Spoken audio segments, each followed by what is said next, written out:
Hi, hello guys, how are you all? நாம் இன்னைக்கு ஒரு புது செக்மெண்ட் ஒன்று ஆரம்பிக்கலான்னு இருக்கோம். இதுக்கு பேர் நியூஸ் ரியாக்ட்ஸ். எப்படி ஆல்ரெடி நம்ம சேனலில் நேற்று நம்ம மீம் ரியாக்ட்ஸ் பண்ணியிருந்தோமோ அது மாதிரி நியூஸ் ரியாக்ட் அப்படின்னு ஒன்று. இந்த செக்மெண்ட்டோட ஹோல் ஐடியாவே என்ன அப்படின்னா, இந்த நியூஸஸ் வந்து எவ்வளோ பேர் வந்து மெயின் ஸ்ட்ரீமில் கன்சியூம் பண்ணுறாங்கன்னு தெரியல.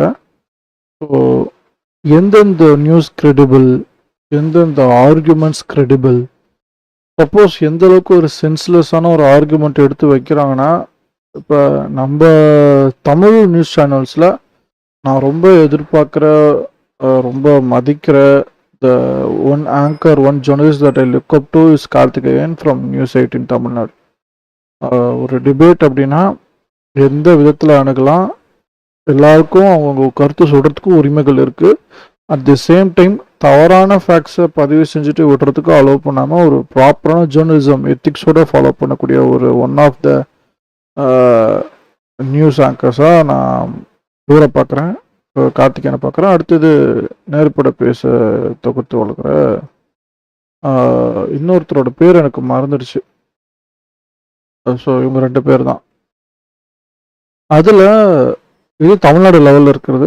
We are much better in compare to the rest of India in the sense of national medias. உதாரணத்துக்கு இப்போ CNN எடுத்துக்கோங்க, இல்லை ரிப்பப்ளிக் எடுத்துக்கோங்க, இல்லை வேறு any English speaking news televisions எல்லாமே மேக்ஸிமம் எல்லாமே கோடி மீடியாவாக இருக்குது. என்டிடிவி கொஞ்சம் ஃப்ரீயாக இருந்துச்சு, அதை தாண்டி இப்போ அதுவும் அதானி குரூப்ஸ் டேக் ஓவர் பண்ணதுக்கப்புறம் பெருசாக ரிலையபிளான ஒரு ஒரு நியூஸ் சேனலாக இருக்கா, அந்த டிபேட் ஆகட்டும், கருத்துக்கள் கேட்குறதாகட்டும், அந்த மாதிரி இருக்கானா இல்லை. அஃப்கோர்ஸ் இந்த தேர்ட் டேர்ம் கொஞ்சம் தொங்கு பாராளுமன்றமாக அலையன்ஸ் கவர்மெண்ட்டாக ஃபார்ம் ஆனதால இப்போ ஓரளவுக்கு கொஞ்சம் நியூட்ரல் ஆகிருக்கு, கொஞ்சம் டீடாக்ஸ் ஆகியிருக்காங்க. பட் ஸ்டில் நாட் yet இன்னும் பர்ஃபெக்டான ஸ்டாண்டர்ட் ஆஃப் ஜேர்னலிசம்க்கு வரல நான் நம்புகிறேன். இந்தியா டுடேவும் அப்படி தான். Certain anchors that I look up to இந்த நேஷ்னல் மீடியா லெவலில் பார்க்குறப்ப one person that strongs always tall அப்படின்னா நிறைய அவரோட பேர் மறந்துடுச்சு எனக்கு. இந்தியா டுடேல சீனியர் எடிட்டர் ஒருத்தர் நியூஸ் டிபேட் வந்து பண்ணுவார். நிறைய பேர் மறந்துடுச்சு. I'm not familiar with the names. Yes okay. அப்புறம் இவங்க பேர் ஞாபகம் இருக்குது. 7 o'clock வந்து பண்ணுவாங்க, டு த பாயிண்ட் பிரீத்தின்னு சொல்லிட்டு. அவங்க இன்ஃபேக்ட் ஒரு தடவை அக்ஷிதா நந்தகோபால் அவங்களாம் ஜல்லிக்கட்டு டைமில் ப்ரொடோஸ் பண்ணப்போ இந்த மாதிரி நம்ம ஊரில் இருக்க நியூஸை ரெப்ரசன்ட் பண்ணுற மாதிரி ஒரு இந்தியா டுடே பெரிய லெவலில் தான் நல்லா இருக்குன்னு நினச்சிருக்கேன், ரூட் பண்ணியிருக்கேன். அன்ஃபார்ச்சுனேட்லி அதுக்கப்புறம் அவங்களுக்கு 6 o'clock ப்ரைம் ஸ்லாட் கொடுத்துமே அதுக்கப்புறம் அவங்களோட க்ரெடிபிலிட்டின்னு பார்க்குறப்ப எனக்கு அவ்வளோ உடன்பாடு இல்லை. எனக்கு ஐம் நாட் சாட்டிஸ்ஃபைட். ஐயோ, இன்னொருத்தர் இருக்காப்புல ஒரு பக்கா ஒரு கோடி ஆங்கர், அவர் பேர்லாம் சொல்லவே வேணாம். ஹாத்திக்கு கிச்சடின்னு சொல்லி பேசிக்கிட்டு இருப்பாங்க நார்த் இந்தியாவில் கலாய்க்கிறவங்களாம். ஸோ அதெல்லாம் அப்படியே விட்டுருங்க. ஆட்சி தட்டெல்லாம் அப்படியே விட்டுருங்க, இதுன்னு விட்டுருங்க. அவங்களாம் பயங்கரமாக இருப்பாங்க ஆளுங்களாம், பக்கா ஃபுல் ஃப்ளெஷ்டாக இறக்கியிருப்பாங்க. வேறு ஓரளவுக்கு கிரெடிபிளான இன்னொரு news channel that I believe that always look up டுனா மிரர் நவ். டைம்ஸ் நோவோட குரூப் தான், பட் ஸ்டில் மிரர் நவ் வந்து கொஞ்சம் ஓரளவுக்கு இந்த பக்கம் கர்நாடிக் இந்த பக்கங்கிற மாதிரி ஐ ஆல்வேஸ் ஃபெல்ட். ஒரு ஒரு ஒரு டைம்ஸ்னு ஒரு விஷயத்த கவர் பண்ணதுன்னா இன்னொரு ஆங்கிள் இருந்து மிரர்னா கவர் பண்ணோம். அதில் ரொம்ப ஜென்யூனாக இருந்த anchors. Again I am not very good with the names, but இப்போ ரீசெண்டாக ஸ்னேகா அவங்க ரொம்ப அழகாக தொகுத்து வழங்கிட்டு இருக்காங்க. So these are the medias. இப்போ ரீசெண்டாக நேற்று நம்ம ட்ரம்ப் மாதிரி world politics, world level geo பாலிடிக்ஸ்லாம் ஃபாலோ பண்ணுறதால அதில் கிரெடிபிளான நியூஸ் சேனல்ஸ் என்னென்னா அஃப்கோர்ஸ் பிபிசி, அல் ஜசீரா. அப்புறம் ரீசெண்டாக நான் அவனை பார்த்துருக்கேன், அது எந்தளவுக்கு உண்மைன்னு எனக்கு தெரியல. இன்கேஸ் நம்ம வியூஸ் நீங்கள் பார்த்தீங்கன்னா கொஞ்சம் கமெண்ட் பண்ணுங்கள். There is a rumour that எப்படி இங்கே கோதி மீடியாவோ அந்த மாதிரி ட்ரம்ப் ஜெயிக்கிறதுக்கு முன்னாடி ட்ரம்ப் வந்து என்ன சொன்னார்னா, எதிர்கட்சியில் இருக்க அதாவது டெமோக்ராட்ஸ் எல்லாருமே லெகசி மீடியாவை கரப்ட் பண்ணிட்டாங்க, அவங்க சேனல்ஸ் தான் எல்லாமே இருக்குது அப்படிங்கிற மாதிரியும், சோஷியல் மீடியாவில் மட்டும்தான் மக்களோட கருத்து கிடைக்கிது அப்படின்னு சொல்லி எலான் மஸ்க்கு அவர் எக்ஸ் தளத்தை ட்விட்டரை வாங்கி எக்ஸ்னு மாற்றினதாகட்டும், ரீபிராண்ட் பண்ணதாகட்டும், and then all the propaganda that took place through social media, MAGA எல்லாமே சொல்கிறேன்.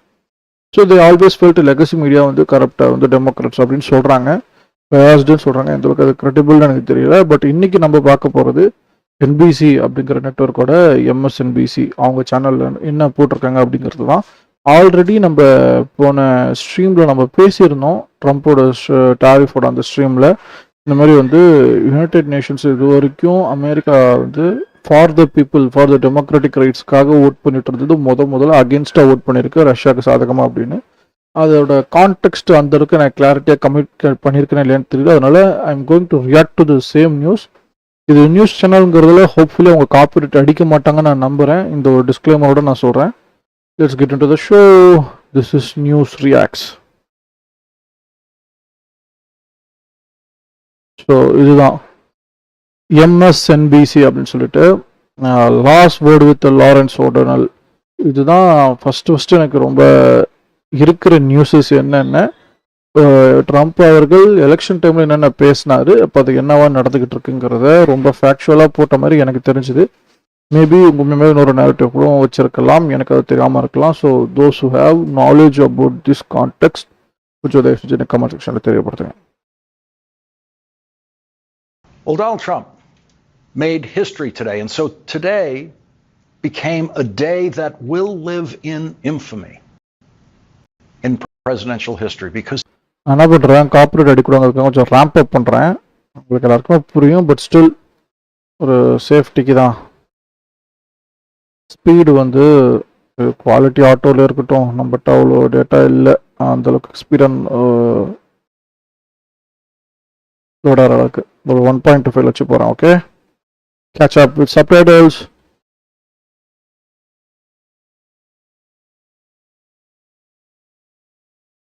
ஃபர்ஸ்ட்லேருந்து வைக்கிறேன்.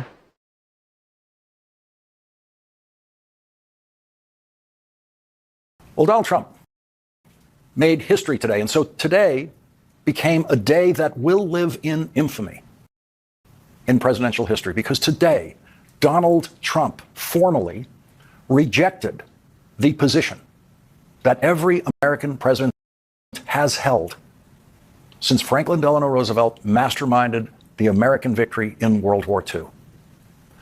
Leader of the free world. That is what Franklin Roosevelt turned the job of the presidency into during World War II. Every subsequent president until Donald Trump fulfilled that role, especially at the United Nations. The United Nations began in the imagination of President Roosevelt. உங்களுக்கு contact புரிஞ்சிருக்குன்னு நம்புகிறேன். But still கொஞ்சம் ஸ்டக்காக இருக்கும், இங்கிலீஷில் ஃபுல்லாக இருக்குது. So சில பேர் contact புரியலாம், அதுக்காக சின்ன பிரேக் டவுன் மாதிரி கொடுக்குறேன். வேர்ல்டு வார் II முடிஞ்சதுக்கப்புறம் யூஎஸ் பிரசிடென்ட் ரோசவெல்ட்டோட அவரோட ஐடியாவில் அவரோட விஷனில் உருவாக்கப்பட்டது தான் யுனைடெட் நேஷன்ஸ். அவரோட primary goal free world order, அதுக்காக உருவாக்கப்பட்டது தான் leading with the voices of America. அதுதான் அவங்க சொல்கிறாங்க. While President Roosevelt was making the key strategic decisions leading to victory in World War II, he was also planning the aftermath of the war. He was planning the peace. That's the way he talked about it, planning the peace. During the war, he sometimes referred to America and its allies in the war as the United Nations. He didn't live to see his design of the United Nations come true. But when the United Nations was organized after World War II, it was basically Franklin Roosevelt design. And every day at the United Nations history, the American president's ambassador to the United Nations always stood on the side of freedom. The United States of America in the United Nations voted with the free nations of the world against the cruelest dictatorships in the world, which almost always meant voting against the Soviet Union. In the 21st century, as Russian President Vladimir Putin began turning the Russian government into a dictatorship again, the United States leadership of the free world at the United Nations meant standing against Russian aggression.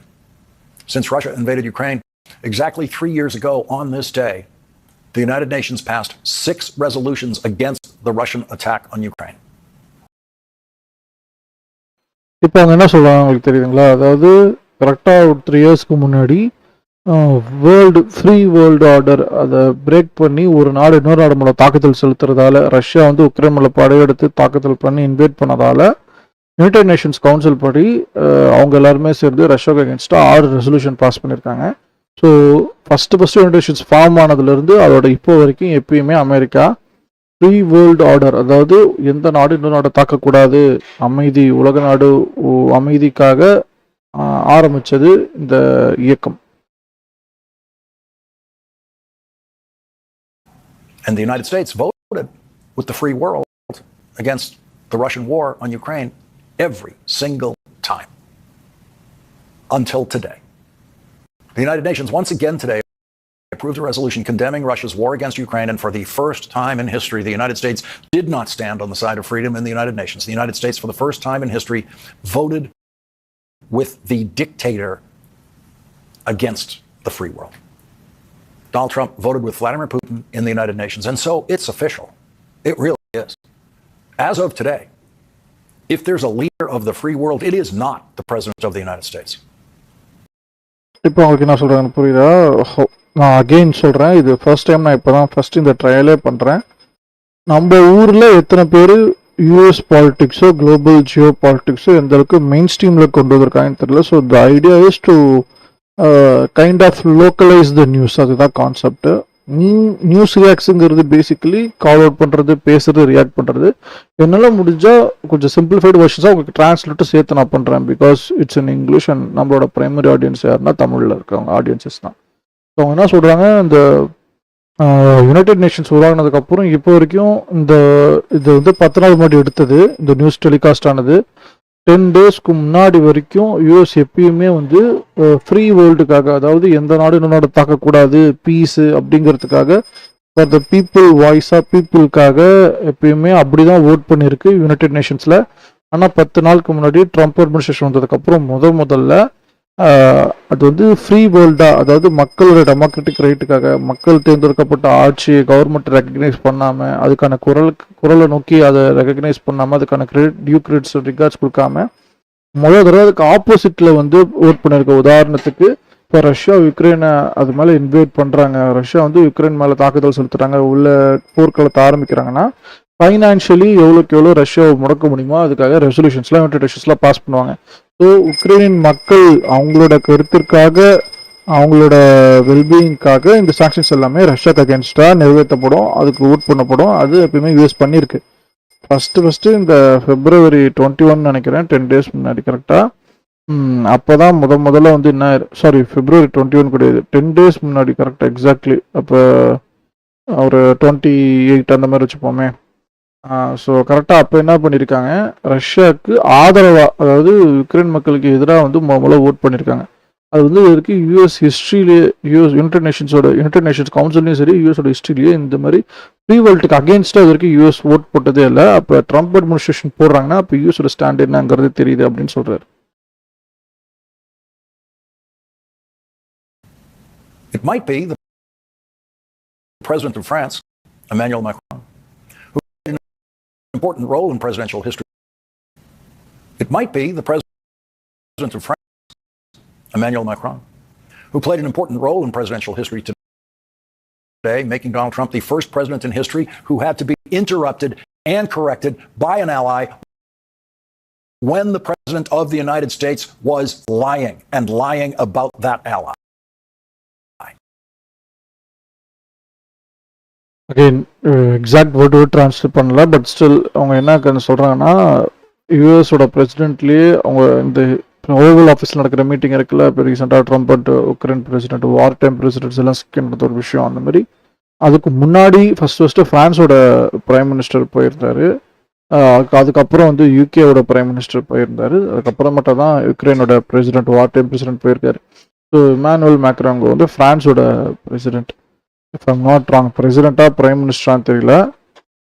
Making Donald Trump the first president in history who had to be interrupted and corrected by an ally when the President of the United States was lying, and lying about that ally. General Charles de Gaulle, who became the President of France after World War II, may have been the most egotistical elected president anywhere in the world. Winston Churchill and Franklin Roosevelt couldn't stand de Gaulle during World War II. But they knew they had to deal with him, and they never had public disagreements with General Charles de Gaulle. Emmanuel Macron maybe one of the least egotistical French presidents in history, but today it was President, a mild French president. French president who had to interrupt the blustering president of the United States when the president of the United States was lying.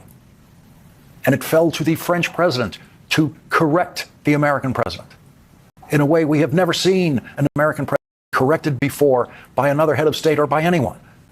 Donald Trump did his standard lie about Europe's aid to Ukraine, the lie that Europe has loaned money to Ukraine, and it's a loan, and Ukraine has to pay it back. Donald Trump became the first American president in history fully humiliated on the world stage by instantly getting caught and corrected in his lie. எனக்கு என்ன ஷாக்னா, நான் அந்த video முதல்ல பார்த்தேன். அப்போ first தோண விஷயம், ஒரு நியூஸு நம்ம இந்தியாவில் எந்த அளவுக்கு கோடி மீடியாவாக இருக்குது, நம்ம தமிழ்நாட்டில் ஓரளவுக்கு பேசுகிறாங்க, நாகரிகமாக பேசுகிறாங்க, but use always cos full on. அவங்களோட மீடியாவுக்கு அங்கே ஆல்ரெடி படத்துக்கே சென்சர்ஷிப் கிடையாது. உங்களுக்கு ஒரு கருத்து இருக்குன்னா இன்னொருத்தவங்களை தாக்காம, இன்னொருத்தவங்களை வந்து மிஸ்இன்ஃபர்மேஷன் கொடுத்தோ இல்லை ஏதாவது டீக்ரேட் பண்ணியோ அந்த மாதிரி ஏதோ ஒரு வகையில் அப்யூஸ் பண்ணாமல் உங்கள் கிரிட்டிசிசம் எவ்வளோ ஹார்ஷாக வேணால், எவ்வளோ ஓப்பனாக வேணால், எந்த ஹைரார்க்கியில் வேணால் நீங்கள் வைக்கலாம். பிரசிடென்ட் ஆஃப் த யுனைடெட் ஸ்டேட்ஸாக அவர் பேரை சொல்லியே நீங்கள் இவ்வளோ வஸ்டாக பண்ணுறீங்கன்னு ஓப்பனாக கிரிட்டிசைஸ் வைக்கலாம். அது வந்து இந்த அமெரிக்கன் மீடியா இந்த மாதிரி நியூஸ் சேனல்ஸ் கன்சியூம் பண்ணுறப்போ தான், இதுவும் இத்தனைக்கு லெகசி மீடியா இதெல்லாம் அமெரிக்காவில் இருக்க main stream news channels, news broadcasting channel, அவங்களே இவ்வளோ ஓப்பனாக கிரிட்டிசைஸ் பண்ணுறாங்கிறப்போ தான் எனக்கு ரொம்ப ஷாக்கிங்காக இருந்துச்சு. Okay, this is how the world journalism works. அப்போ தான் இதெல்லாம் தெரியறது மூலியமாக தான் நம்ம ஊரில் நம்ம ஜேர்னலிஸ்ட் எப்படி இருக்காங்க, இந்தியாவோட ஸ்டாண்டர்ட் ஆஃப் ஜேர்னலிசம் எப்படி இருக்கு, எல்லாமே நமக்கு தெரிய வரும். Europe is loaning the money to Ukraine. They get their money back.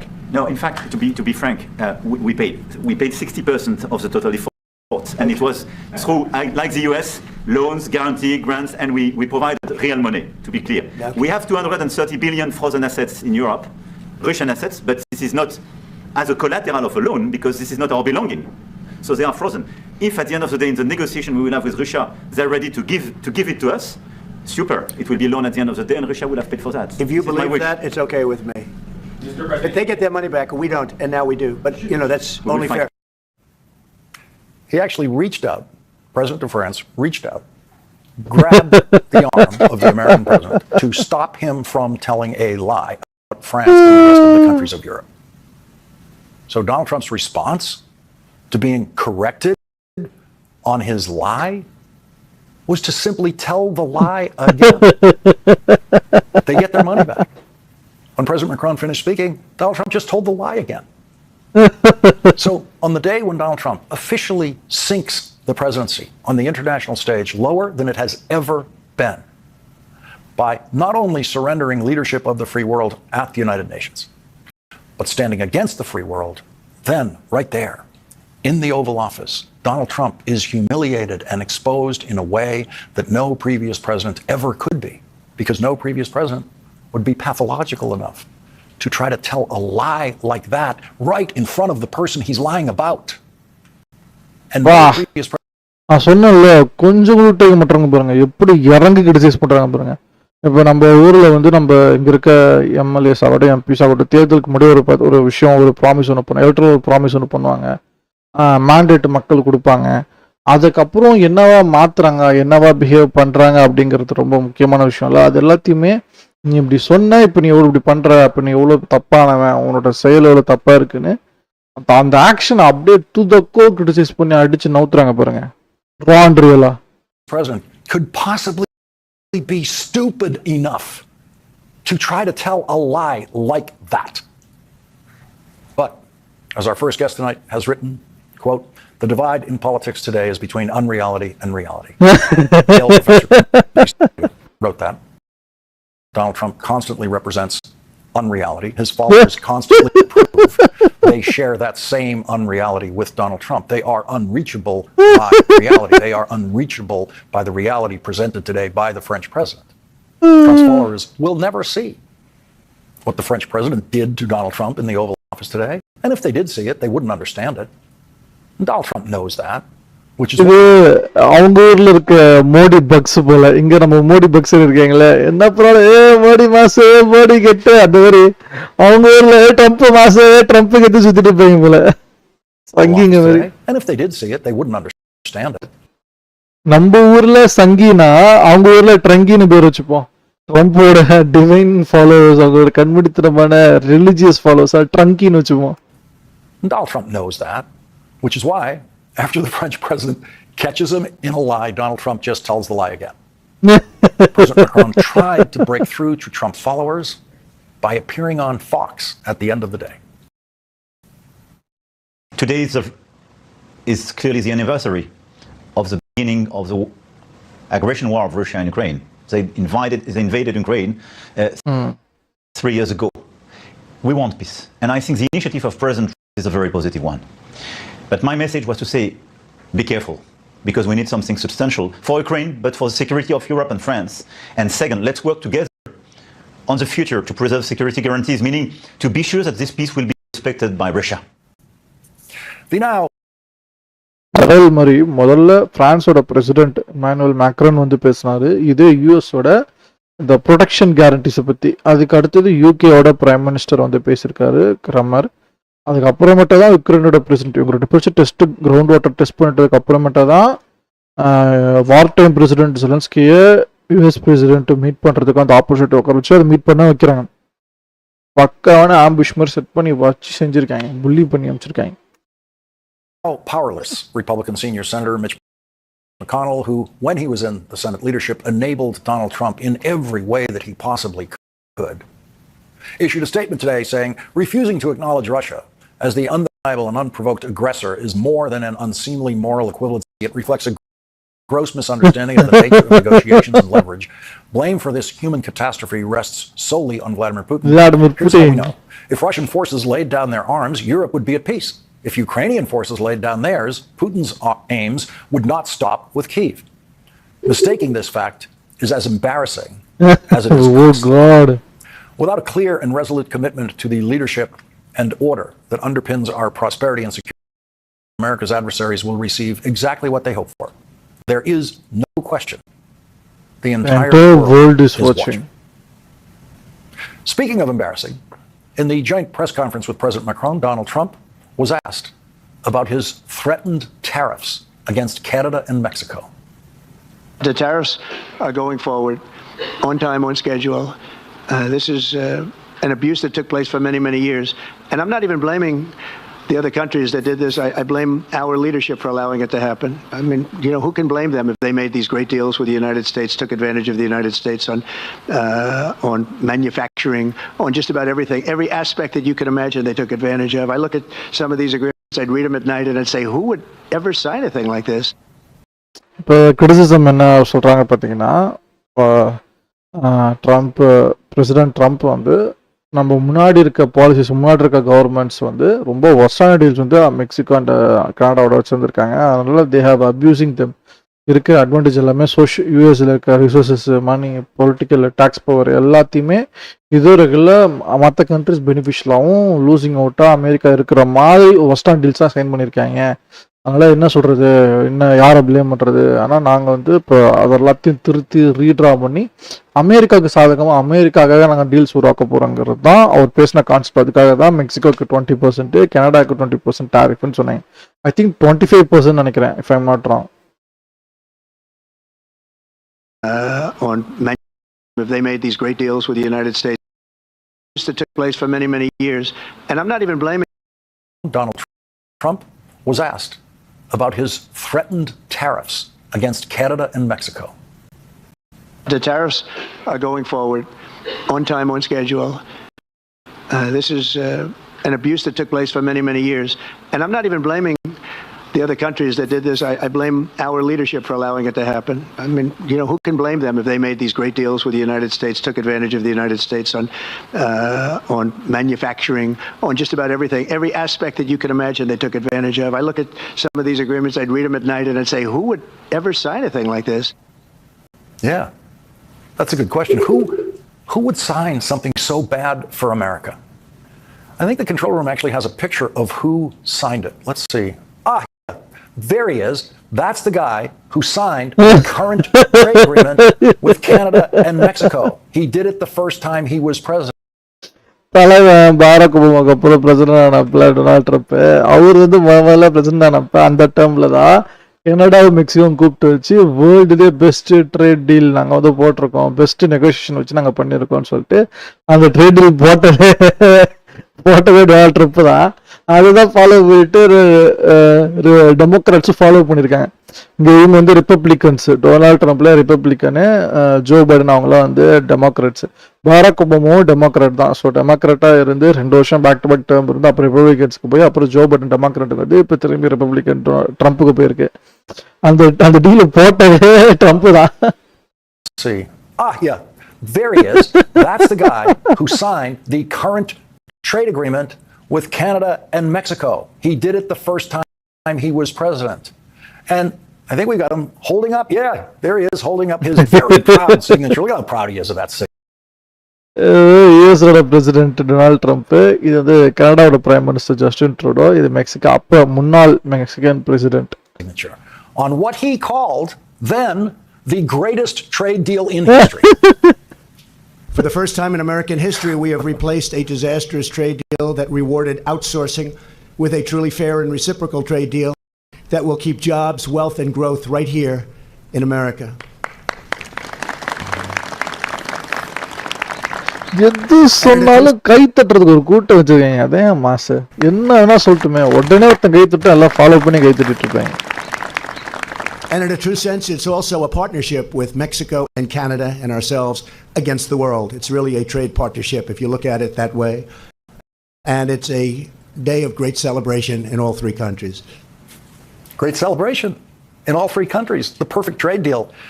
Canada, Mexico, and the United States, all 3 countries. And nothing changed between that day and today. The Biden administration did not change one word of the Donald Trump signed trade agreement with Canada and Mexico. So imagine an elderly president who says, who would ever sign anything like this? And then you produce the pictures of him signing it. Wouldn't the Washington press corps just scream about the cognitive decline of that president? Wouldn't the White House press corps ask screaming questions about the president's mental capacity? Wow. 2 presidents shamed and embarrassed Donald Trump today. The first was the president of France. The second was the president of the United States. Today, Ukraine's president, Volodymyr Zelensky, said this: "This war has deep meaning. It is a fight for independence, the kind that many nations have gone through. Those who fight survive. Those who surrender are erased by history. And we, Ukrainians, exist. And we always will." Thums அப் கொடுத்துட்டு வரேன் guys. இப்படி செமையா இருந்துச்சுங்களா உங்களுக்கு?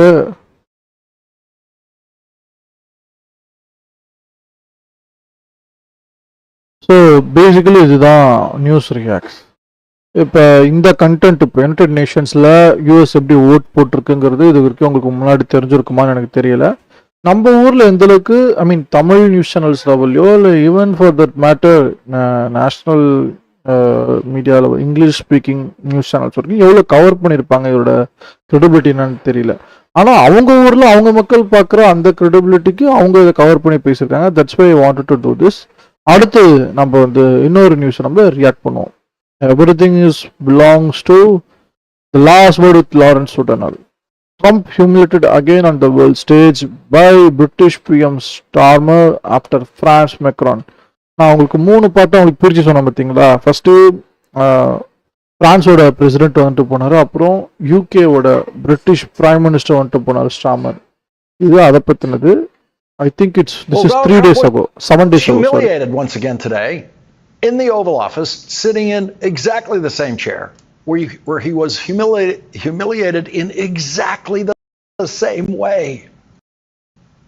In this same week, on Monday, Donald Trump made history on Monday by being the first president of the United States to lie publicly. Well, Donald Trump was humiliated once again today in the Oval Office, sitting in exactly the same chair where he was humiliated in exactly the same way. In this same week, on Monday. தலைவனுக்கு Trump மேல என்ன condo தெரியல, தலைவனுக்கா இல்ல இந்த சேனலுக்கா வச்சு செய்யறாரு. Donald Trump made history on Monday by being the first president of the United States to lie publicly about America's oldest ally, France, with the president of France sitting right beside him. That created the historic humiliation touch seen around the world. President Emmanuel Macron of France actually reached across to put his hand on Donald Trump. நீங்க பாத்தீங்க. Donald Trump walked into because Donald Trump is not now and never has been educable. 3 days later, Donald Trump walked into exactly the same humiliation trap in the Oval Office today with the British Prime Minister sitting beside him. You know, they get their money back by giving money. We don't get the money back. Biden made a deal. He put in $350 billion. And I thought it was a very unfair situation. We're not getting all of ours. I mean, quite a bit of ours was gifted. It was given. There were some loans, but mainly it was gifted, actually. It was gifted, actually. You see that left hand? That's the interruption hand that the French president used. The British Prime Minister's left hand goes toward Donald Trump, but he's British. He's British. So he's not touchy-feely. He's not going to touch him. But he does interrupt him, just like the French president did. Once again, Donald Trump told the deranged lie that the aid supplied to Ukraine by the British will have to be paid back by Ukraine. And that is the only thing Donald Trump said today that forced the British Prime Minister to actually interrupt him.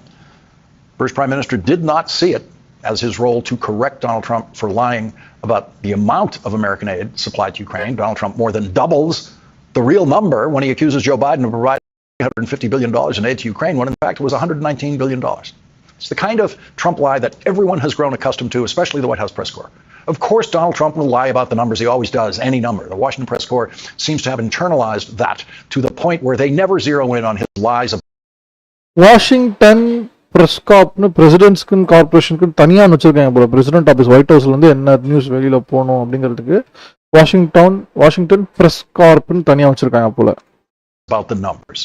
If any other president said $350 billion when the true number is $19 billion, every Washington reporter would instantly zoom in on that.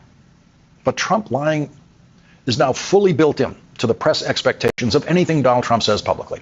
Imagine நம்ம ஊர்ல ஃபேக்கா நிறைய numbers அடிச்சு விடுவாங்களே, இது பண்றாங்க அது பண்றாங்க, அந்த மாதிரி நம்ம ஊர்ல ஃபேக்கா அடிச்சு விடுவாங்கல்ல, இது பண்றாங்க அதை பண்றாங்க, நம்பர்ஸ் அடிச்சு வர மாதிரி $350 பில்லியன் வந்து யூஎஸ் வந்து யுக்ரைனுக்கு கொடுத்துருக்கு அப்படின்னு ட்ரம்ப் அக்யூஸ் பண்ணி ஜோ பைடன் அப்படி கொடுத்துருக்காரு. இதனால அமெரிக்காவுக்கு நஷ்டம், அமெரிக்காவோட எக்கனாமிக் கொலாப்ஸ் ஆகும், அமெரிக்கா மக்கள் இங்கே தவிக்கிறாங்க, வேலை இல்லாமல் கஷ்டப்படுறாங்க, விலைவாசிகளில் கஷ்டப்படுறாங்க, இந்த டிப்ரெஷன் வர மாதிரி இருக்கு, ரெசஷன் வர மாதிரி இருக்குங்கிற மாதிரிலாம் பேசி பிரச்சாரம் பண்ணி தான் வந்தாப்புல. ஆனால் ஆக்சுவலி இப்போ சொன்ன மாதிரி $350 பில்லியன் வந்து ஜோ பைடன் அட்மினிஸ்ட்ரேஷன் கொடுக்கல. அவங்க கொடுத்தது வெறும் $119 பில்லியன் தான். அதெல்லாம் ஃபேக்ட் செக் பண்ணி கரெக்ட் பண்ணி சொல்றாரு. is now fully built in to the press expectations of anything Donald Trump says publicly. Imagine a reporter asking, "Why are you lying about it, sir? Why do you keep lying about it, sir?" That actually happened in those exact words during the first Trump presidency, when White House reporter Andrew Feinberg got so fed up with Trump lies that that's what he ended up asking. Why are you lying? A lone voice emerging from the White House press corps then, coming out of the clamor, saying, "Why are you lying about it, sir? Why do you keep lying about it, sir?" And of course, Donald Trump didn't answer him. Today in the Oval Office, Andrew Feinberg, once again, asked the best question of anyone in the White House press corps. Holy cow! On tariffs, you just said with China. Who are you with? I'm with The Independent. Oh, that's good. It's on tariffs. You just said with China. We charge them. We charge them as in we charge China, but the tariffs are paid eventually by American importers and consumers. Finally, a White House reporter confronted Donald Trump with the truth about tariffs for the first time ever. In case உங்களுக்கு இந்த contact புரியலன்னா ரொம்ப சிம்பிளிஃபைடாக சொல்கிறேன். இப்போ Trump வந்து என்ன சொல்கிறாருன்னா 25% மெக்சிகோக்கு, 25% கனடாக்கு, சைனாவோட குட்ஸ் ஆல்ரெடி 10% டாக்ஸ் இருக்குது, அது இல்லாமல் அடிஷ்னலாக 10% 20% டாரிஃப் வந்து சைனாக்குன்னு கொடுக்குறாங்கல்ல. இப்ப சைனால இருந்து இல்ல மெக்சிகோல இருந்து கனடா வந்து அமெரிக்காவுக்கு என்ன வருதுன்னு பாத்தீங்கன்னா ரொம்ப எசென்ஷியலான எலக்ட்ரிசிட்டி, ஃபுட்ஸ், அப்புறம் பேசிக் நீட்ஸ், அப்புறம் ஆயில், இந்த மாதிரி நிறைய விஷயங்கள் அன்றாட தேவைப்படுற விஷயங்கள் தான் அதர் கண்ட்ரில இருந்து அமெரிக்காக்குள்ள வருது. அமெரிக்கால இருந்து வெளில போறது சர்வீஸ், அப்புறம் அந்த கம்ப்யூட்டர், இந்த மாதிரி அடுத்த நாட் பேசிக் நெசசிட்டி பட் அதை தாண்டி நீட்ஸ் எல்லாம் வாண்ட்ஸ் தான், அந்த மாதிரி தான் சொல்றாங்க. ஸோ இப்போ என்ன டாரிஃப் மெக்சிகோக்கோ கனடாக்கோ இல்லை சைனாக்கோ போட்டால் அவங்க ஒன்றும் கட்ட போகிறது இல்லை. எக்ஸ்ட்ரா இருக்கிற ப்ரைஸ் ₹100 விற்றுதோ நாளைக்கு ₹120 விற்று 20% ஏற்றி கட்டுமான்னு கட்டிட்டு அதை கட்ட போகிறது அமெரிக்கன் கன்சியூமர்ஸ் தான். அந்த மாதிரி பேசிக் நீட்ஸ் தான் மற்ற கண்ட்ரிலேருந்து வருது. இவங்க சொன்ன 3 கண்ட்ரி, முக்கியமாக மெக்சிகோ, கனடா, சைனா. அதை கட்ட போகிறது யாரு? அப்போ அமெரிக்கன் பீப்புள் தான். அப்போ அமெரிக்கன் பீப்புளுக்கு ஆல்ரெடி அவங்களுக்கு விலைவாசி தாங்க முடியல, திண்டாட்டமாக இருக்குது. அவங்களால என்ன பண்றதுன்னு தெரியல. இப்ப இது இன்னும் விலை ஏறிச்சுன்னா எக்கனாமி எப்படி சர்வே ஆகும்? ஆல்ரெடி கோவிட்ல இருந்து வெளியறதுக்காக தான் இவங்களே டாலர்ஸ் அடிச்சு உள்ள பம்ப் பண்ணி விட்டாங்க. சொல்லிட்டு ஒரு சுழற்சி முறையில பணம் பரிவர்த்தனை நடக்கும்னு சொல்லி. இப்போ இந்த மாதிரி பேசிக் கன்சியூமபிள்ஸே இருந்துச்சுன்னா எப்படி எக்கனாமி வந்து சர்வே ஆகும்? எப்படி அதோட அது ஃபீஸிபிளா இருக்கும் அப்படிங்கிறது தான் பிரச்சனை. இதோட விளைவு யார் அனுபவிக்க போறாங்கன்னா சைனாவோ, ரஷ்யாவோ, சைனாவோ, கனடாவோ, இல்ல மெக்சிகோவோ, இல்ல American consumers, American tax paying citizens, அவங்க தான் எல்லாத்தையும் டைரக்டா அஃபெக்ட் பண்ண போறாங்க. அதுதான் கேள்வியா கேட்டிருக்காரு. You just said with China, we charge them as we charge China, but the tariffs are paid eventually by American importers and consumers. Finally, a White House reporter confronting Donald Trump with the truth about tariffs for the first time ever. What's Donald Trump going to do? He's cornered. American tariffs are paid by American consumers. The truth that everyone in the world knows except Donald Trump and, guess, Trump voters. Donald Trump, when he was cornered, did what he always does when he's cornered. He lied. The tariffs are paid eventually by American importers and consumers. No, they're not. No, I think they're paid for by the country. But, look, we can get into that. And that was the end of that. It's like saying gasoline taxes are paid at the pump by us when we buy gas for our cars. And Donald Trump says, no, they're not. The sad truth is, we don't actually know if Donald Trump is so deeply stupid that he believes what he is saying. I leave it to you to decide which would be better, a president stupid enough to think that foreign countries pay American tariffs, or a president who knows the truth but lies about it. It's one or the other. The British Prime Minister is sitting beside the President of the United States and is hearing the stupidest response by a head of state to a question about tariffs in the history of the subject of tariffs. There is a kind of person whose humiliation reflex simply doesn't work. That might be what's going on with Donald Trump. It might be that Donald Trump, sitting beside the British Prime Minister, saying the stupidest thing ever said by a head of state about tariffs is not something Donald Trump finds humiliating. But the world sees it as humiliating to Donald Trump. After the Oval Office session, the President and the Prime Minister had lunch and then were back in front of the microphones for a formal press conference in which, in his formal opening remarks, Donald Trump proved once again how relentlessly uneducable he is by telling the same lie that he was humiliated for in the Oval Office. Much of the European aid to Ukraine has been sent in the form of loans for which they expect to be paid back, and we didn't have that honor under the Biden administration. He sent money, just sent it, money after money after money, and never had any knowledge of ever seeing it back. Maybe $300 to $350 billion. Manners dictated that the British Prime Minister not interrupt at that point because Donald Trump was struggling his way through a teleprompter read of his formal written opening remarks at the beginning of what was supposed to be a press conference. And so those lies floated by unhindered by reality that time. The reality is that the Biden administration did not send money to Ukraine. The Biden administration sent weapons. The Biden administration sent ammunition, all of it manufactured in the United States. Almost all the money spent on aid to Ukraine was spent in the United States, buying the weapons and ammunition made by American workers in American factories. And again, it was less than half the amount Donald Trump says it was. And no European country expects to be paid back for the aid they've supplied to Ukraine. Imagine my joy when Donald Trump made the mistake of choosing Andrew Feinberg for the first question in the press conference. A word here about the White House press corps. You've heard more criticism of the White House press corps on this program over the years than anywhere else on television. And so when the White House press corps gets it right, I want to be the first to honor that. And Andrew Feinberg got it right today, as he has in the past, which is why Andrew Feinberg will be joining us on this program tonight. The mistake calling Andrew for the first question of the press conference. He heard the best questions asked by a White House reporter this year. Thank you, Mr. President. Earlier today, you told me that you believe that foreign countries pay tariffs, but Americans who are concerned about higher prices believe, as most people do, that they're paid by consumers and importers when they import things into this country.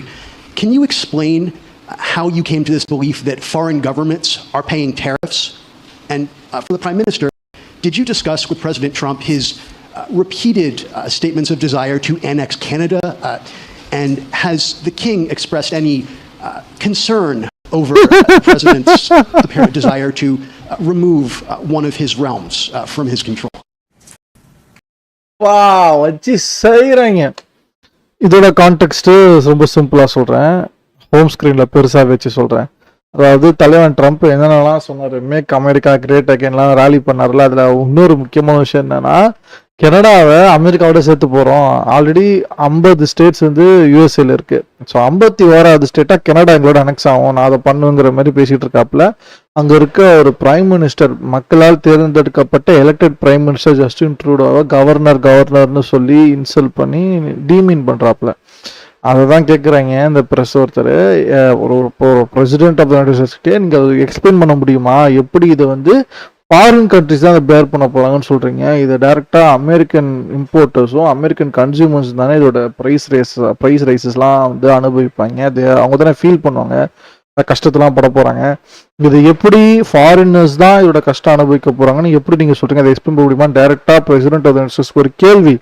பக்கத்தில் இருக்க British prime மினிஸ்டர்கிட்ட already எங்க president இப்படி சொல்லிட்டு சுத்துறாரு, உங்க நாட்டோட கிங்குக்கு தெரியுமா இந்த மாதிரி அவரோட, ஏன்னா அது வந்து லீஸ்ன்னு சொல்லுவாங்க.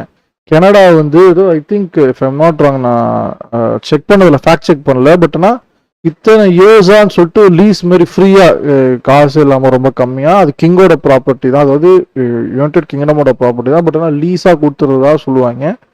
ரேண்டமான ஃபேக்ட், நான் அதை ஃபேக்ட் செக் பண்ணிட்டு கண்டிப்பா உங்களுக்கு திரும்ப அப்டேட் பண்றேன். அந்த கேள்வி தான் கேட்கிறாரு.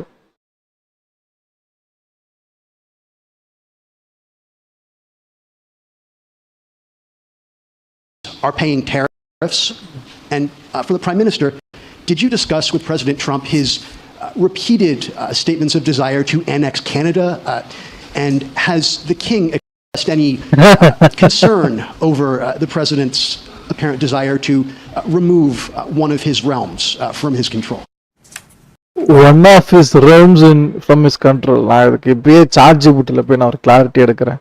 ஸோ தட் இந்த டாபிக் சூடாக அலைவாக இருக்கப்பயே நம்ம இதை பற்றி பார்த்துருவோம், பேசிடுவோம். இது ரொம்ப நீரதாராக இருக்கு நான் பார்க்குறேன். அப்புறம் வெறும் நியூஸை மட்டும் பார்த்து நமக்கு என்ன யூஸ்? அதாவது நம்ம ஃபேக்ட் செக்கும் பண்ணணும்ல.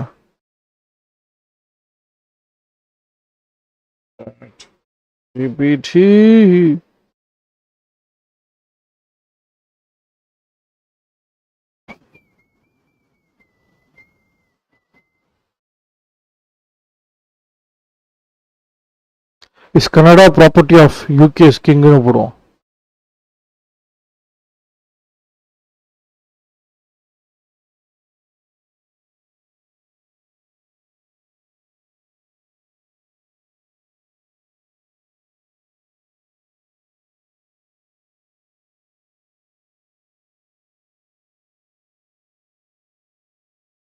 Is Canada ஏன் டபுள் அடிக்குது?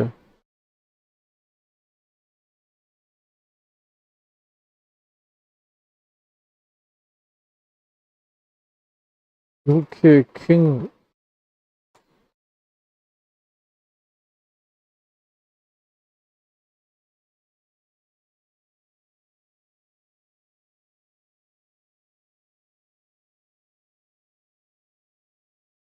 No, Canada is not the property of UK king. Canada is fully independent country, but it remains as a constitutional monarchy with the king Charles III as its head of state. What is constitutional monarchy? This means that while the king is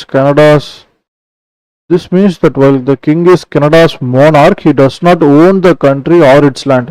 Canada gained full sovereignty through a series of legal steps, including the Statute of Westminster 1932 and Constitution Act 1982, which ended the UK's legislative authority over Canada. The King's role in Canada is largely symbolic, with the real political power resting in the hands of elected government. So கவர்மெண்ட்டோட கவர்னன்ஸில் அதிலலாம் வந்து கம்ப்ளீட்டாக யூகேவோட லெஜிஸ்லேட்டிவும் இல்லை அங்கே இருக்க கிங்கோட பவரும் போயிடுச்சு. But வந்து ஒரு சிம்பாலிக்காக பார்க்குறப்ப கான்ஸ்டியூஷனல் மோனார்க்கா யூகேவோட கிங் சார்ல்ஸ் III தான் இப்படி இருக்காப்புல. எக்ஸ்பிளைன் கான்ஸ்டியூஷனல் மோனார்க்கின்னு போடுவோம்.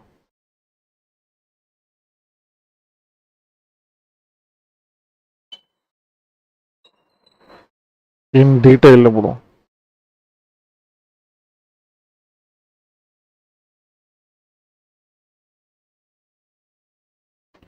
Constitutional monarchy, detailed expression.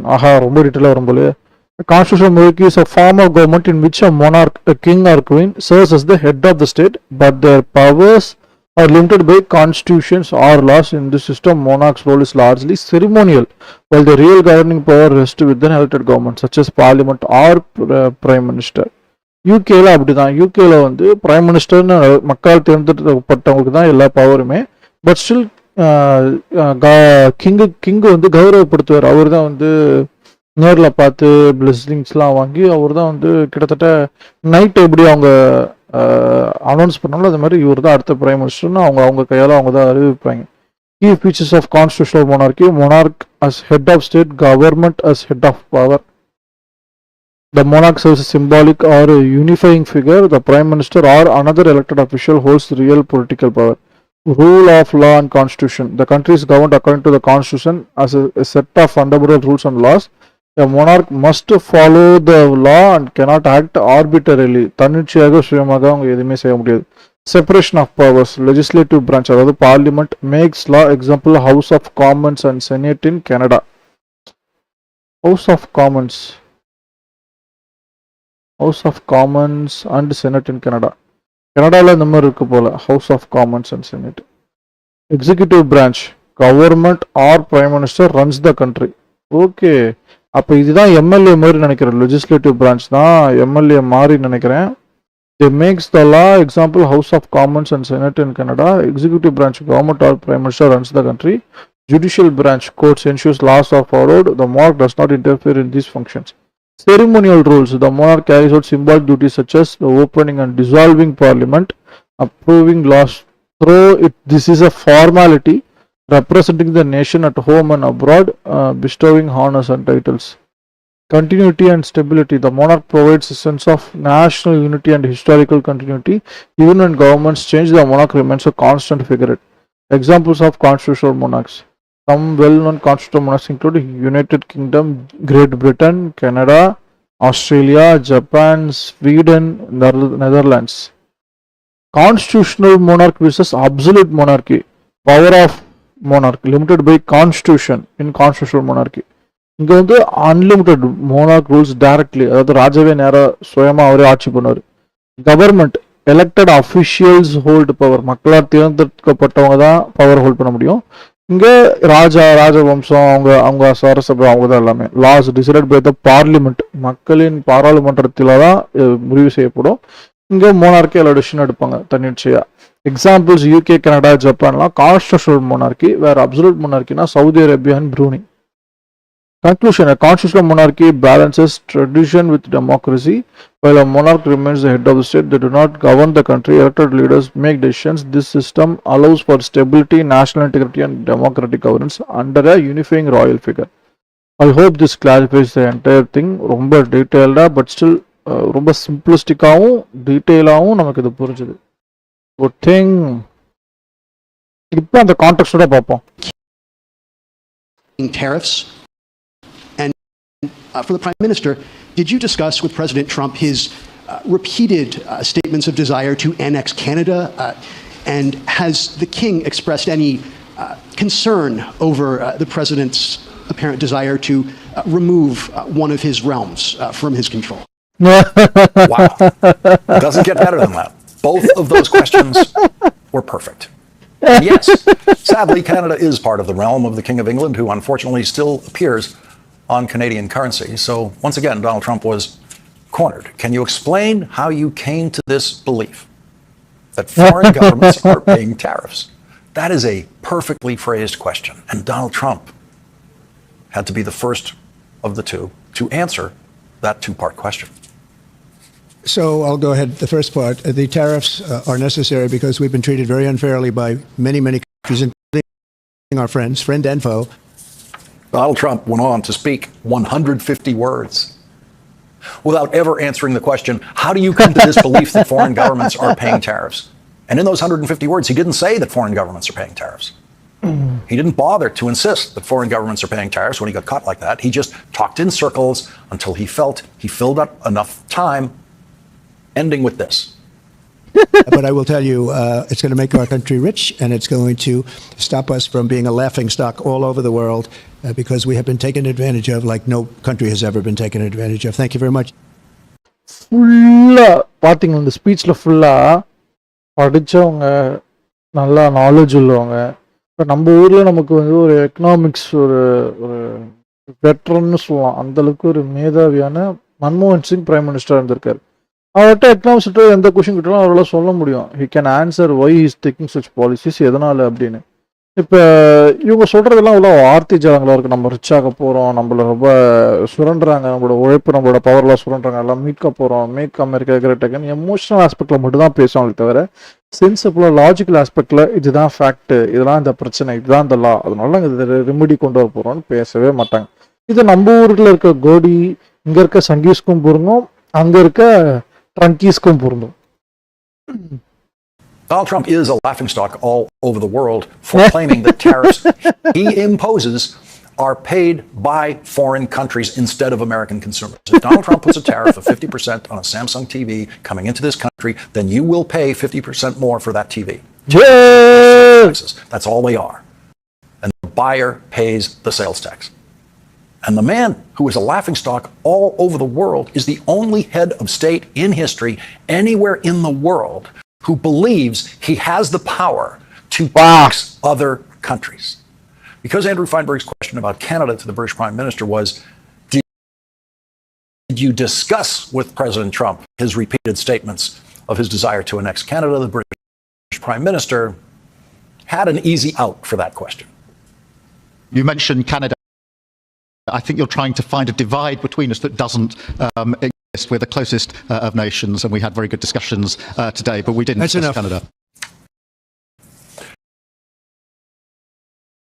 கேட்டதுக்கும் நீ சொன்ன பதிலுக்கு என்ன சம்பந்தம்? இதுக்குதான் லெஃப்ட் கவர்மெண்டா உன்னை யூகேல கம்பிட்டு பேரு தேர்ந்தெடுத்து அனுப்பிச்சு விட்டாங்களா? ரிஷி சுனக்கெல்லாம் தோக்கடிச்சு விட்டுட்டு. And we had very good discussions today, but we didn't discuss Canada. Yeah, so the laughingstock didn't discuss Canada with the British Prime Minister. The laughingstock president who wants to make Canada the 51st state did not discuss with the British Prime Minister whether the King of England and the British government would be willing to agree to losing Canada from the group of British Commonwealth countries. We have every right to believe that Donald Trump was hearing for the very first time from Andrew Feinberg that there is any relationship at all between Canada and the guy who's going to appear on the next edition of their $20 bill, the King of England. The next great question asked at the press conference today was asked by a British reporter who unfortunately was just there for the day and won't be around to ask any more questions of Donald Trump. Mr. President, tomorrow you're seeing President Zelensky to sign this deal on minerals and energy that could be hugely important to the United States. Will you take the opportunity to apologize to him for calling him a dictator, praising who is a dictator? Needless to say, Donald Trump simply did not answer. Robert. இதுவும் ரொம்ப contact சிம்பிளா ஷார்ட்டா சொல்லணும்னா Zelensky வந்து dictator அப்படிங்கிற மாதிரி டிக்டேட்டரை பத்தி பேசிட்டு ஜெலன்ஸ்கியோட பேரை சொல்லிட்டாப்புல மாத்தி சொல்லியிருக்காரா என்னன்னு தெரியல. நான் சின்ன கிளிப் மட்டும் தான் சோஷியல் மீடியால பார்த்தேன். பட் அதை மீன் பண்ணி சொன்னாரா இல்ல விளாடிமிர் புட்டினுக்கு பதிலாக ஜெலன்ஸ்கின்னு பேரை மாத்தி சொல்லிட்டாரான்னு தெரியல. டிக்டேட்டர் பத்தி பேசிட்டு இருக்கப்ப ஜெலன்ஸ்கி பேரை சொல்லிட்டாப்புல. அதுதான் பிரஸ் வந்து கேட்கறாங்க, நீங்க சொன்னதுக்கு வருத்தம் தெரிவிப்பீங்களா? apologise to him for calling him a dictator while praising Vladimir Putin, who is a dictator. Who is a dictator? Needless to say, Donald Trump simply did not answer Robert Peston's question. He just said, I think we're going to have a very good meeting tomorrow. That's what happens when a cowardly person is confronted with the truth. Donald Trump all but melted to the dictator question. Are you going to apologize for calling him a dictator while praising Vladimir Putin, who is a dictator? Donald Trump delivered the functional equivalent of speechlessness, because Donald Trump proves in moments like that he does not have the courage of his convictions, because he has no convictions except the 34 convictions he earned in a Manhattan courtroom last year. Oh my God! Conviction, except the 34 conviction he got from the court. In reaction to the dictator question, are you going to apologize for calling him a dictator while praising Vladimir Putin, who is a dictator? Donald Trump delivered the functional equivalent of speechlessness, because Donald Trump proves in moments like that he does not have the courage of his convictions, because he has no convictions except the 34 convictions he earned in a Manhattan courtroom last year. Donald Trump doesn't believe anything. Donald Trump doesn't even believe Donald Trump. When Donald Trump calls President Zelensky a dictator, he knows he's lying, and he does not believe it. And so when he's called on it, as perfectly as a British reporter did today, Donald Trump's got nothing. The bluster is gone. We can only hope that the notes the other members of the White House press corps took today in that press conference included performance notes on how Andrew Feinberg does it and how the British reporter Robert Peston does it. That's the way they should all do their jobs in the White House press corps. Trump was being humiliated. This is also how Indian journalism also should work. In the Oval Office by the British Prime Minister and his own. இதோட நோக்கமே என்னன்னா, just பார்க்கறது மட்டும் இல்ல, world journalism எப்படி இருக்கு, இந்தியாவை இதே அளவுக்கு நம்மளோட இப்போ டெமோக்ரஸின்னு சொல்றோம்ல, அதோட பில்லர்ஸ் மெயினாக என்ன, அட்மினிஸ்ட்ரேஷன், எக்ஸிக்யூட்டிவ், ஜுடிஷியரி, ப்ரெஸ்ஸு, இந்த மாதிரி பில்லர்ஸை யாராச்சும் காம்ப்ரமைஸ் ஆகுறாங்கன்னா அவங்கள அக்கௌண்டபிளாக ஹோல்டு பண்ணுறோமா? தேர்தல் நடத்த போகிற எலெக்ஷன் கமிஷன்ஸே அவங்களோட நம்பகத்தன்மையை நம்ம மேலே அதிகப்படுத்துறதுக்கு எந்த ஸ்டெப்பும் எடுக்காமல் நம்ம சந்தேகப்படுற நிலைமையில ஷாடோலையும் டார்க்லேயும் இருந்தால் அவங்கள அக்கௌண்டபிளாக ஹோல்ட் பண்ணுறோமா? எலெக்ஷன் கமிஷனரோட தேர்தல் அவங்க அப்பாயின்மெண்ட்டில் அதில் நம்ம அவங்கள அக்கௌண்டபிளாக ஹோல்ட் பண்ணுறோமா? அவ்வளோ ஸ்ட்ராங்காக டிசைன் நோட்டு எல்ஓபிட்டு வருது. சுப்ரீம் கோர்ட்டு போகிறதுக்கு முன்னாடி எதுக்கு இந்த அப்பாயின்மெண்ட்டு அப்படின்னு இவ்வளோ இஷ்யூஸ் இருக்குது. பொலிட்டிஷியன்ஸ் ஆகட்டும், நியூஸ் ஆகட்டும், இல்லை இங்கே இந்த மாதிரி கான்ஸ்டியூஷனல் போஸ்ட் ஆகட்டும், தவறாக செய்கிற நடத்துகிற இவங்களுக்கெல்லாம் நாம் அக்கௌண்டபிளாக ஹோல்ட் பண்ணுறோமா? கிரிட்டிசிசம் ஆச்சும் நாகரிகமான முறையில் வைக்கிறோமா? இதுதான் நம்ம இதோட அவுட்கமாக நம்ம எடுத்துக்க போகிறது. எப்படி ஒரு ஜேர்னலிசம், எப்படி ஒரு நேஷனல் டெலிவிஷன், எப்படி ஒரு மீடியா ஒரு கவர்மெண்ட்டை கிரிட்டிசைஸ் பண்ணலாம் அப்படிங்கிறது இதுதான் ஒன்று. Peston does it. That's the way they should all do their jobs in the White House press corps. While Donald Trump was being humiliated in the Oval Office by the British Prime Minister and his own ignorance, on the Senate floor, Senator Ruben Gallego said this. This is a war that Russia started. Ukraine did not ask for it. They did not ask for it with a nuclear superpower, and they did not ask for their cities to be reduced to rubble. They didn't ask for their children to be displaced and families to be torn apart. If Ukraine had its way, this war would have ended years ago. What happened at the UN puts us on the same side as Russia and North Korea. It's just embarrassing. It is dangerous. It sent a message to our allies and every other country that relies on the U.S. to stand up to bullies and defend that America can defend them and help them defend themselves. That America cannot be relied on to rightfully call out unprovoked aggression. It told them that they are on their own. That America's words means nothing.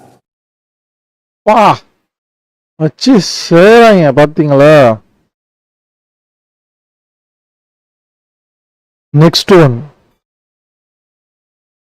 இன்னைக்கு தலைவன் full form தான், back to back வச்சு செய்கிறோம்.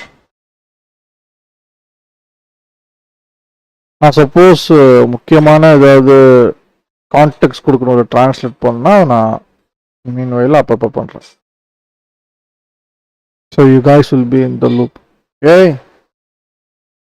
இது again last word with Lawrence O'Donnell தான். Lawrence, in siding with Putin, Trump abandons US position as a leader of the free world. Published on 3 days ago. Well, the real breaking news of the night is that Donald Trump has stopped aid to Ukraine. The unnamed White House officials who have leaked this story to NBC News, Washington Post, and other news organizations are using the word pause, not stop. But that's the word they used when they claimed they paused the humanitarian aid being delivered to starving babies in Sudan. Oh my God. The food that was being delivered to children in the middle of a famine. They paused that.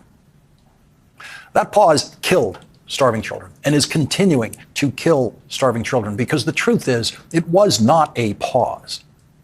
A USAID official was immediately put on administrative leave when a memo emerged this weekend in which the official explained that even though a judge has ordered them to do it, the Trump administration has made no attempt at all to restart the funding and the machinery for that humanitarian aid at USAID, which includes life-saving drugs and food for people, children and adults, who are starving to death. And so when the Trump White House team uses the word pause, we have reason to believe, and Ukraine has reason to believe, and the world has reason to believe, that Donald Trump might never resume any form of aid to Ukraine. The Washington Post reports that their White House source said, quote, the decision could be reversed if Zelensky demonstrates a good faith effort to participate in peace talks. That is exactly what President இது ரெண்டுத்துக்கும் நடுவில் என்ன நடந்துச்சு நான் சொல்லிடுறேன். சொன்ன மாதிரி France president Macron Emmanuel Macron வந்து பேசினாரு. அடுத்தது பிரிட்டிஷோட பிரைம் மினிஸ்டர் யூகே வந்து பேசினாரு. எல்லாரும் அவங்க வெஸ்டேஜ் எல்லாத்தையும் கவர் பண்ணாலும் யூரோப்பியன் யூனியனா அவங்க சைட்ல இருந்து even though UK is not part of European Union anymore, they have the Brexit and all, but still Ukraine Russia வாருக்கு எந்த அளவுக்கு யூஎஸ் சப்போர்ட் பண்ணுங்கிறத மறைமுகமாக இது ஒரு வகையில் இந்த protection securities and security protections security guarantees இந்த மாதிரி வேற இதெல்லாம் பேசியிருந்தாங்க. அடுத்தது தான் நம்ம வார் டைம் பிரசிடென்ட் ஜெலன்ஸ்கி போனார். அப்போ தான் இந்த ஓவல் ஆஃபீஸில் ஒரு ஹீட்டட் ஆர்குமெண்ட்டாக இங்கே பிரசிடென்ட் ஆஃப் த யுனைடெட் ஸ்டேட்ஸும் vice president of the United States பேன்ஸும் 2 பேரும் சேர்ந்து பிரசிடென்ட்டை ஜெலன்ஸ்கி பிரசிடென்ட் ஆஃப் த யுக்ரைனை கொஞ்சம் ஹியூமிலேட்டிங்காக ரொம்ப ஒஸ்ட்டாக ட்ரீட் பண்ணி நீங்கள் தேங்க்ஃபுல்லாக இல்லை கிரேட்ஃபுல்லாக இல்லை நீங்கள் இதை சொல்லலை அதை சொல்லலை அப்படின்னு ரிப்போர்ட்டரை வச்சு நீங்கள் சூட் போடலையா அவங்ககிட்ட சூட் இல்லையான்னு கேட்க வச்சு ஒரு one of the most embarrassing Oval meet நான் திங்க் இன் மாடர்ன் டைம்ஸ் நான் சொல்லுவேன். அந்தளவுக்கு ஒஸ்டான ஒரு ஓவல் ஆஃபீஸில் ஒரு மீட் நடந்துச்சு. அதுவும் அவங்க பேசுறது யார்கிட்டனா ஒரு வார் டைம் பிரசிடென்ட். திரும்ப ஸ்ட்ரெஸ் பண்ணி சொல்கிறேன், Zelensky is war time president. அமெரிக்காவில் சைட்லேருந்து புஷ் பண்ணுற அஜெண்டா என்னன்னா, முதல்ல ஜெலன்ஸ்கி நம்ம சைடில் வரலன்னா யுக்ரைனில் எலெக்ஷன் நடத்துவோம், எலெக்ஷன் நடத்தி இருக்கிற கரண்ட்டில் இருக்க கவர்மெண்ட்டையோ இல்லை லீடரையோ டாப்பிள் பண்ணி வெளியில் அனுப்பிச்சிட்டு புது பப்பட் மாஸ்டர் மாதிரி வேறு எனி லீடர் அதுதான் ஜெலன்ஸ்கி இருந்தாலும் நம்ம யுக்ரைனுக்கு ரஷ்யாவோட பீஸ் மேக் பண்ணி கிட்டத்தட்ட யுக்ரைனை சரண்டர் பண்ண வச்சு என்னென்ன பகுதி ஆல்ரெடி ரஷ்யா ஆக்கிரமிச்சு அதெல்லாம் நீங்களே எடுத்துக்கோங்க அப்படிங்கிற மாதிரி ஒரு ஒஸ்டான பீஸ் டீலை உண்டாக்கி தர பிளானில் தான் அமெரிக்கா இருக்குது. ஆல்ரெடி கிரிமியான்னு சொல்லிட்டு ஒரு பாட்டு முன்னாடியே போயிருக்கு. இது 3 வருஷத்துக்கு முன்னாடி மட்டும் எக்ஸாக்டாக நடந்தது இல்லை, இது பல வருஷமாக நடந்துட்டு இருக்க பிரச்சனை யுக்ரைனுக்கு ரஷ்யாவுக்கும். அது இப்போ ரொம்ப தீவிரமாக நடந்திருக்கு. உதாரணத்துக்கு ஏன்னா யுக்ரைன் வந்து நேட்டோ நாடுகளோட சேரணும்னு ஆசைப்பட்டதால இப்போ அதுவும் பேக் அடிச்சிருச்சு. யூஎஸ் இப்போ நேட்டோ நாடுகள் வந்து பேக் அடிச்சிருக்கு. அதெல்லாம் நான் சொல்கிறேன் அப்புறமேட்டா. கம்ப்ளீட்டாக யூஎஸ் வந்து ஐசோலேஷன் மோடுக்கு போயிருக்கு. யுக்ரைன் வந்து பாதுகாப்பு கருதி செக்யூரிட்டி பாதுகாப்பு கருதி தான் ரஷ்யாவோட அக்ரஷன் தாங்க முடியாமல் நேட்டோ நாடுகளில் சேரணுங்கிறதுக்கு விருப்பம் தெரிவித்து அவங்க கொஞ்சம் இன்ட்ரெஸ்ட் காட்டின உடனே ரஷ்யா காண்டாகி ஃபுல் ஃப்ளெஜ்டு வாராக இறங்கியிருக்காங்க. ஈவன் தோ இந்தியாவுக்கு நீட் ஆஃப் த ஆரில் ரஷ்யா ஹெல்ப் பண்ணியிருந்தாலுமே you should always call out when your friend is doing a mistake. அந்த விதத்தில் ரஷ்யா இந்த இடத்துல பண்ணுறது அக்ரஷன் தான், தப்பு தான், செல்ஃப் டிஃபென்ஸாக எடுத்துக்க முடியாது. They are literally many are reporting there are some war crimes. அந்த அளவுக்கு சீரியஸ் அதோட கிரவுண்ட் ரியாலிட்டி கிராவிடேஷன் நமக்கு தெரியாது. But invading another country is a wrong thing to do. அந்த வார் டைம் பிரசிடென்ட் ஜெலன்ஸ்கியோடையும் போர்ட்டஸும் vice president of the United ஸ்டேட்ஸும் 2 பேரும் சேர்ந்து கிட்டத்தட்ட புள்ளி பண்ணி அவங்கள அந்த டீல் இப்போ மினரல் டீல் சைன் பண்ணுறதா போன வீடியோவில் நம்ம பார்த்தோம்ல, அதுக்காக தான் பேச்சுவார்த்தை சொல்ல வந்தாங்க. அதை கம்ப்ளீட்டாக கேன்சல் பண்ணி அதுக்கப்புறம் நடக்கக்கூடிய ப்ரெஸ் கான்ஃபரன்ஸ் எல்லாமே கேன்சல் பண்ணி இம்மிடியேட்டாக ஜெலன்ஸ்கியை ஒயிட் ஹவுஸ்லேருந்து அனுப்பிச்சிட்ருக்காங்க. அவர் நேராக அதுக்கப்புறம் நியூஸில் போய் ஃபாக்ஸ் நியூஸில் மீட் பண்ணிட்டு அப்புறம் அங்கேருந்து பிரிட்டன் போயிருக்காரு. இதுக்கப்புறம் நடக்கிற விஷயம் தான் இது.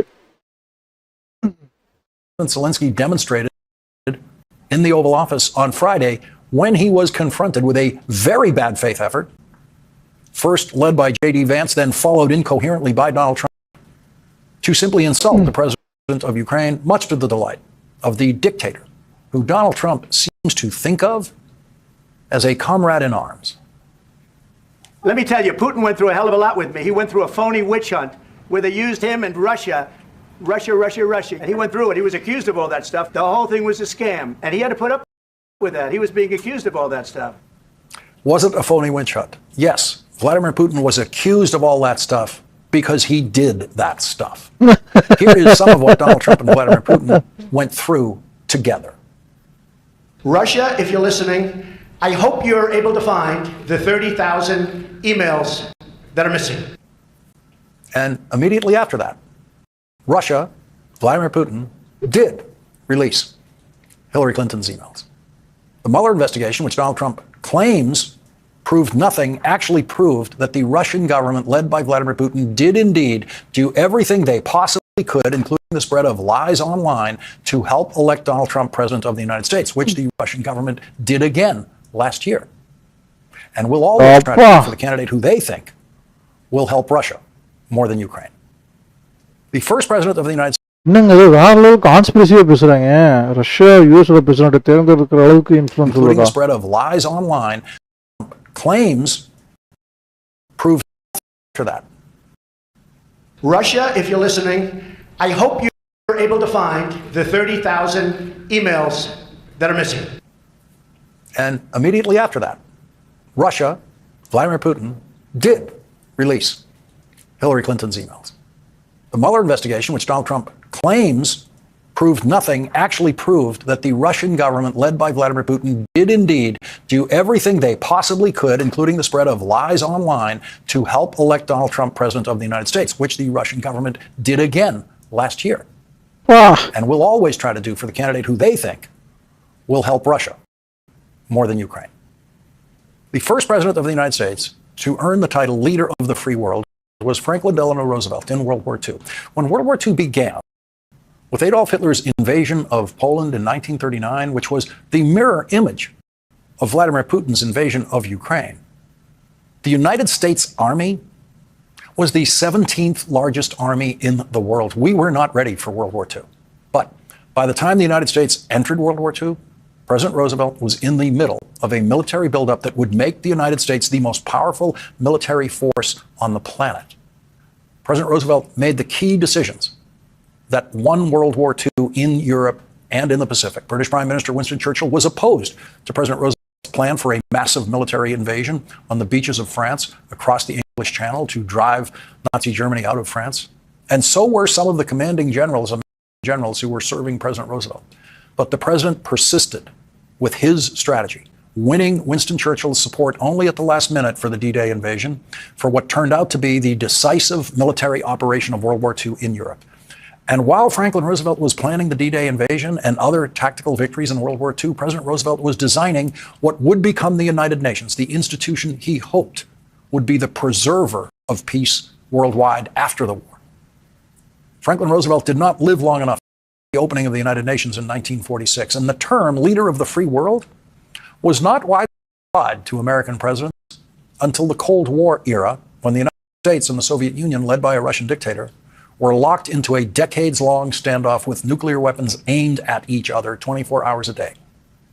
The free world was easily identifiable as the countries who elected their leaders in free and fair elections. The cruel dictatorships, like the Soviet Union and China, who had been our allies during World War II, represented the other side of the Cold War. Those adversarial positions held even after the Cold War thawed. But now Donald Trump, for the first time in American history, has become the president who is changing sides in the middle of a war.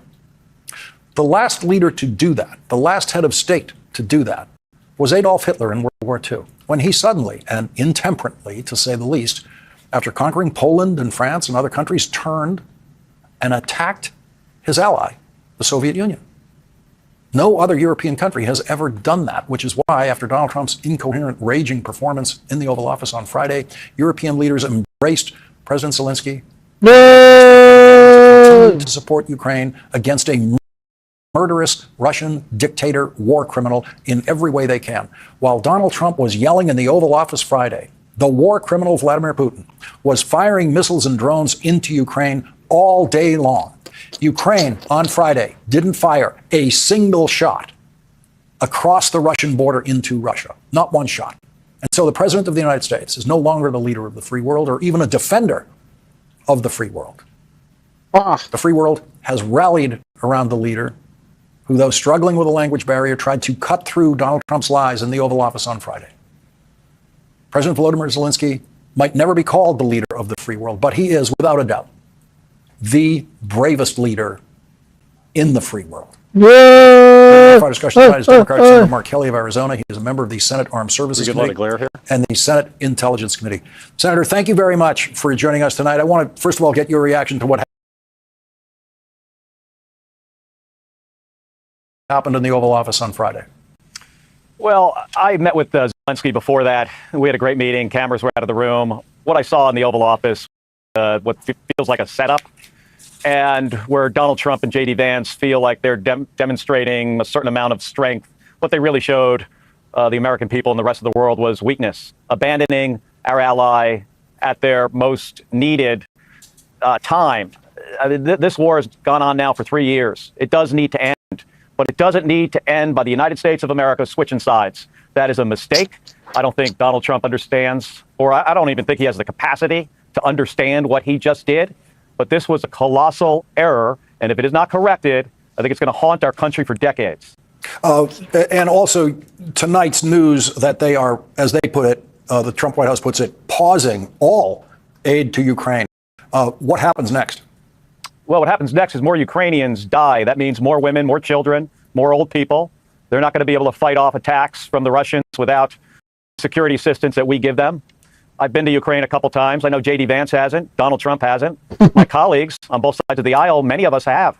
I met with folks in Patriot batteries who every single night are shooting down cruise missiles and ballistic missiles from the Russians. If they don't get help from us, those missiles get through.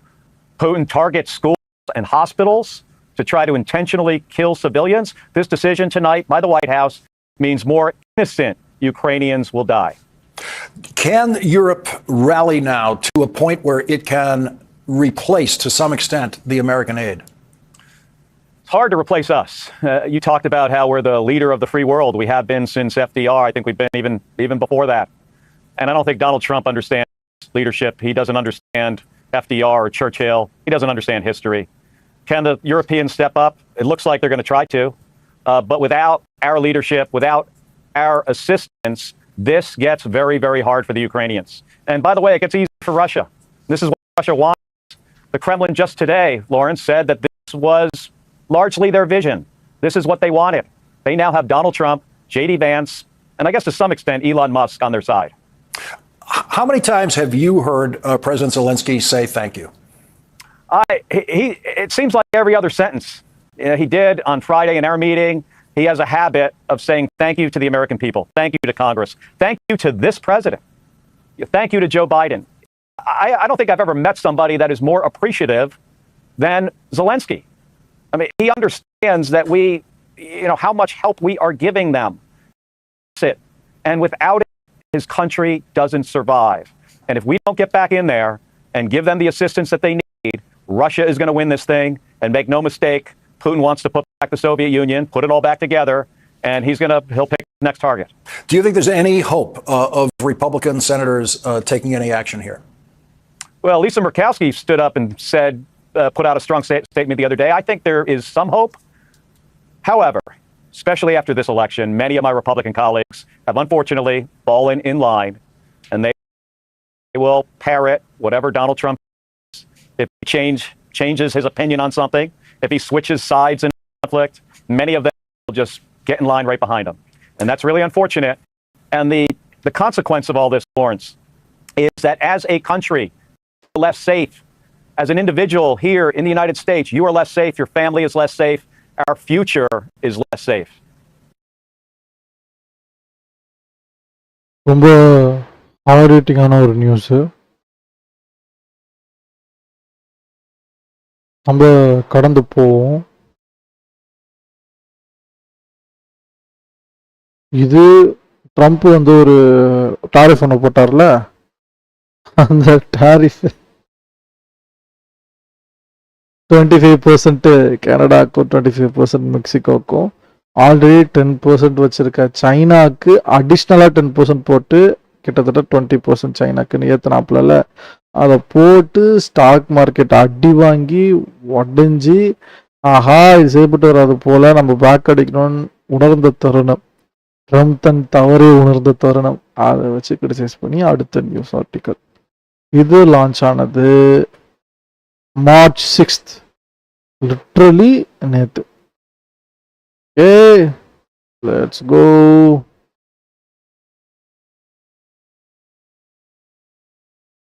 Well, Donald Trump backed down today.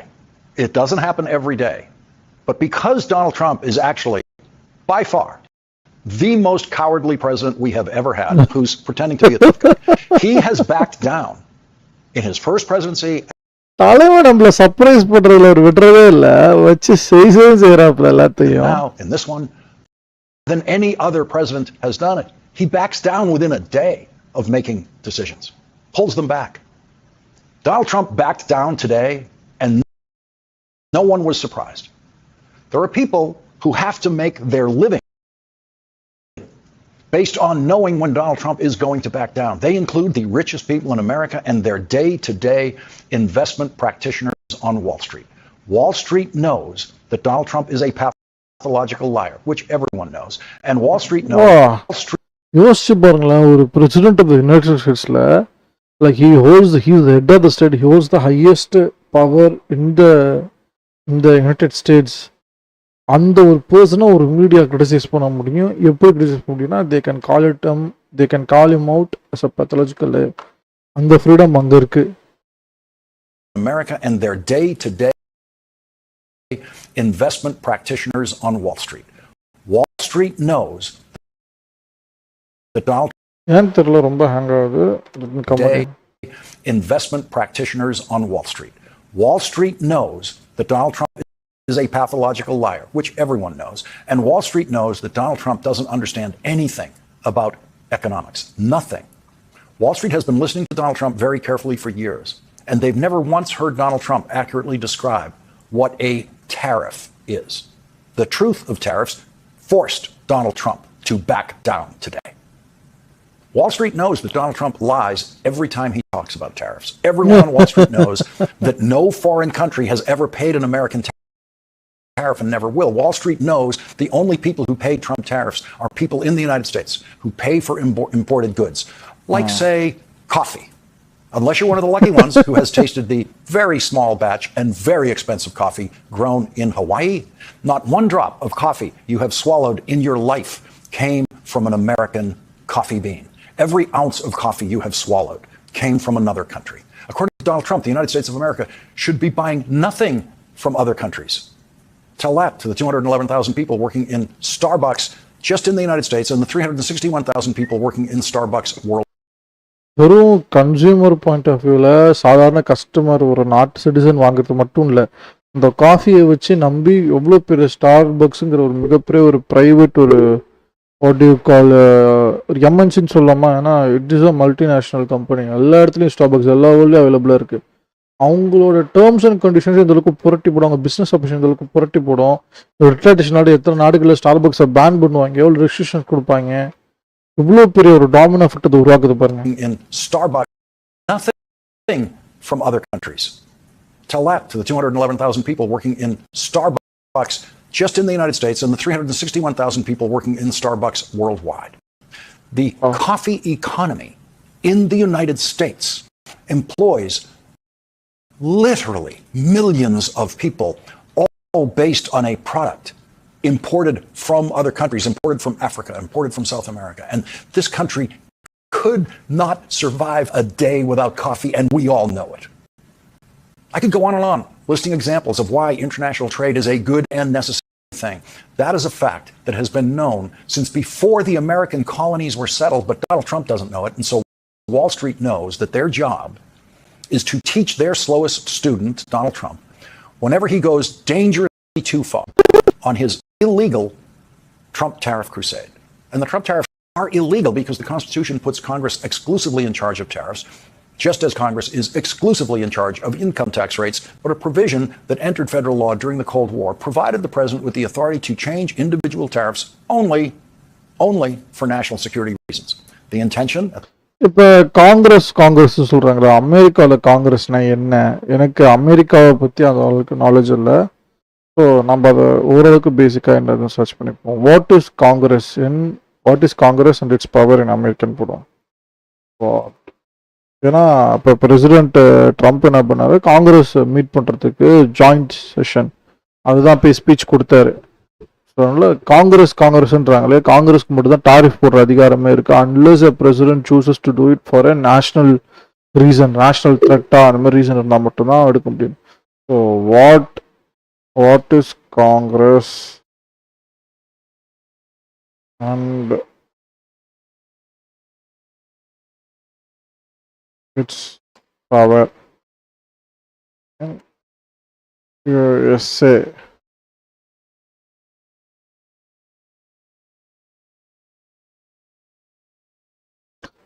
What is the US Congress? The United States Congress is a legislative branch of the federal government. It is responsible for making laws and consists of two chambers. The House of Representatives, that is lower chamber, and the Senate, the upper chamber. This system is known as bicameralism, meaning two houses work together to create laws, check the executive branch, president, and represent the interests of people and the states. So literally US காங்கிரஸுங்கிறதுனால யூஎஸோட parliament தான். இப்போ நம்ம பார்லிமெண்ட்டில் நமக்கு லோக்சபா இருக்குது, அதுதான் கீழ் சபை. ராஜ்யசபான்னு இருக்குது, கவுன்சில் ஆஃப் ஸ்டேட்ஸு, அதுதான் மேல் சபைன்னு சொல்லுவாங்க, கீழ் சபை ராஜ்யசபைன்னு. ஸோ ஹவுஸ் ஆஃப் ரெப்ரஸன்டேட்டிவ்ங்கிறது நமக்கு லோக்சபா, செனட்டுங்கிறது நமக்கு ராஜ்யசபா. அதோட பிரதிநிதியாக நம்ம டிசிஷன்ஸ்லாம் எடுக்கிறது, ஒரு பாலிசி எடுக்கிறது, முடிவுகள் எடுக்கிறது, மொத்த பவரும் யார்கிட்ட நாட்டு ரன் பண்ணுறதுக்கான பவர் கொடுத்துருக்கோன்னா, இந்தியாங்கிற யூனியனில் நாம் பிரைம் மினிஸ்டர் கொடுத்துருக்கோம். அங்கே யுனைடெட் ஸ்டேட்ஸ் ஆஃப் அமெரிக்காவில் அவங்க பிரசிடென்ட்டை கொடுத்துருக்காங்க. So this is known as bicameralism, meaning two houses work together to create laws and check the executive branch. Executive branch is the branch that is it by the president, நம்ம ஊரில் prime minister சொல்லலாம். And represent the interest of the people and states. Okay, so நம்ம இங்கே போட்டிருந்தாங்கல்ல separation of powers in யூஎஸ்ஏன்னு, நம்ம இது கனடாக்கு பார்த்தோம், ஹவுஸ் ஆஃப் காமன்ஸ் அண்ட் செனட்னு. நம்ம வந்து separation, what is separation of power in யூஎஸ்ஏன்னு போடும்.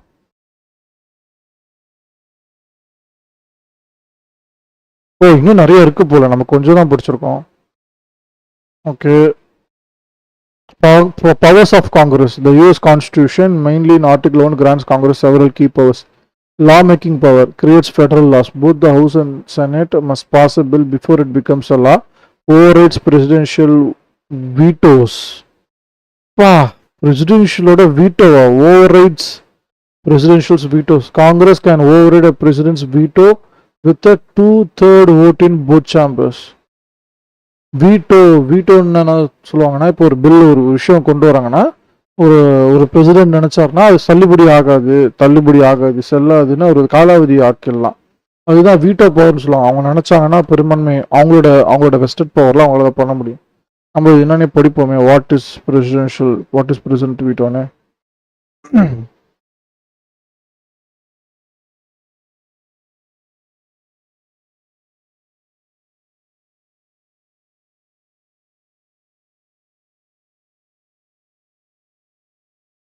What is presidential veto?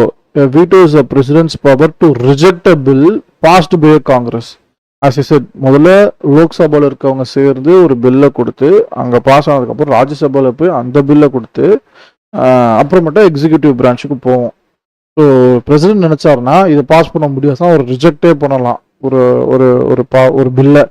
அந்த பில்லை சப்போஸ் திரும்பி அசம்பிளிக்கு வந்துச்சுன்னா, அங்கே 2/3 மெஜாரிட்டி இருக்குன்னா அதை வந்து பிரசிடென்ட் அவர் நினைச்சாலும் வீட்டோ பண்ண முடியாது.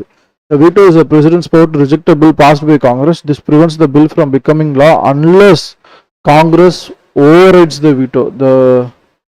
This prevents the bill from becoming law unless Congress overrides the veto. The veto is an important part of the checks and balances systems in the US government. So,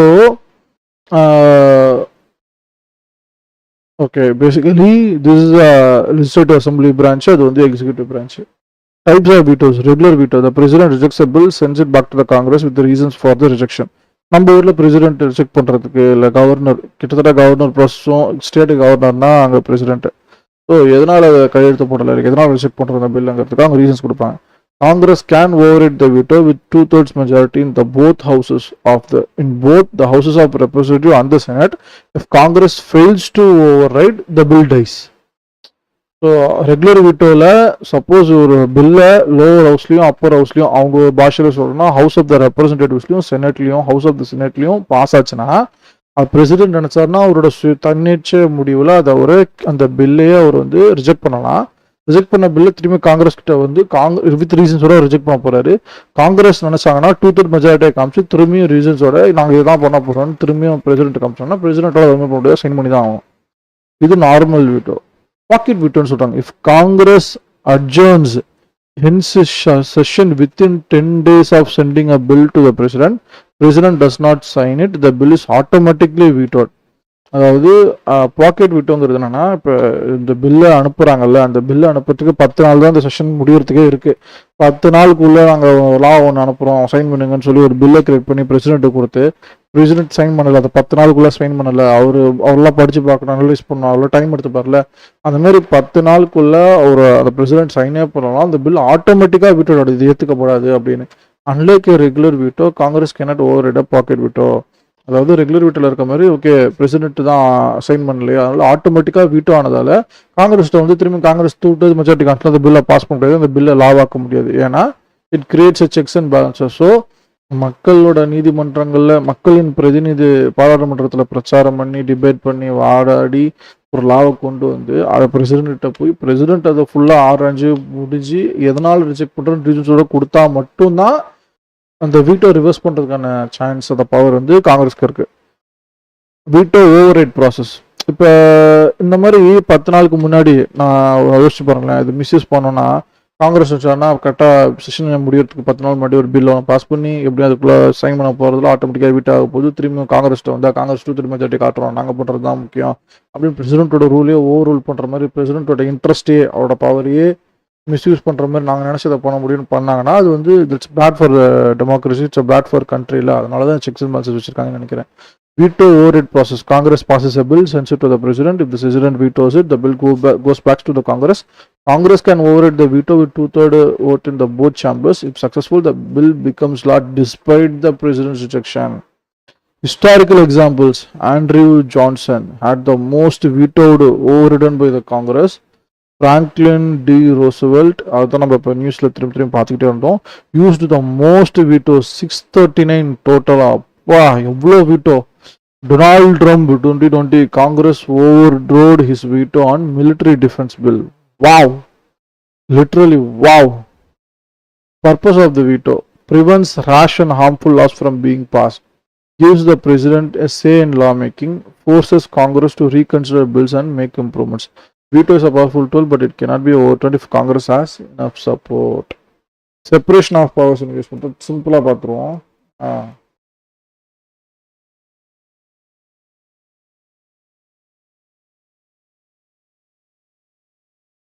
அந்த concept பேசிக்காக புரிஞ்சிச்சுன்னா நம்ம இந்த டாப்பிக்கை விட்டுட்டு அடுத்தது news பார்க்க ஆரம்பிக்கலாம். Separation of powers in USA. The separation of powers in the system in which the US government is divided into 3 branches, each with its own responsibility and powers. This system prevents any one branch from becoming too powerful and ensures the system in checks and balances. The legislative branch, that is the Congress.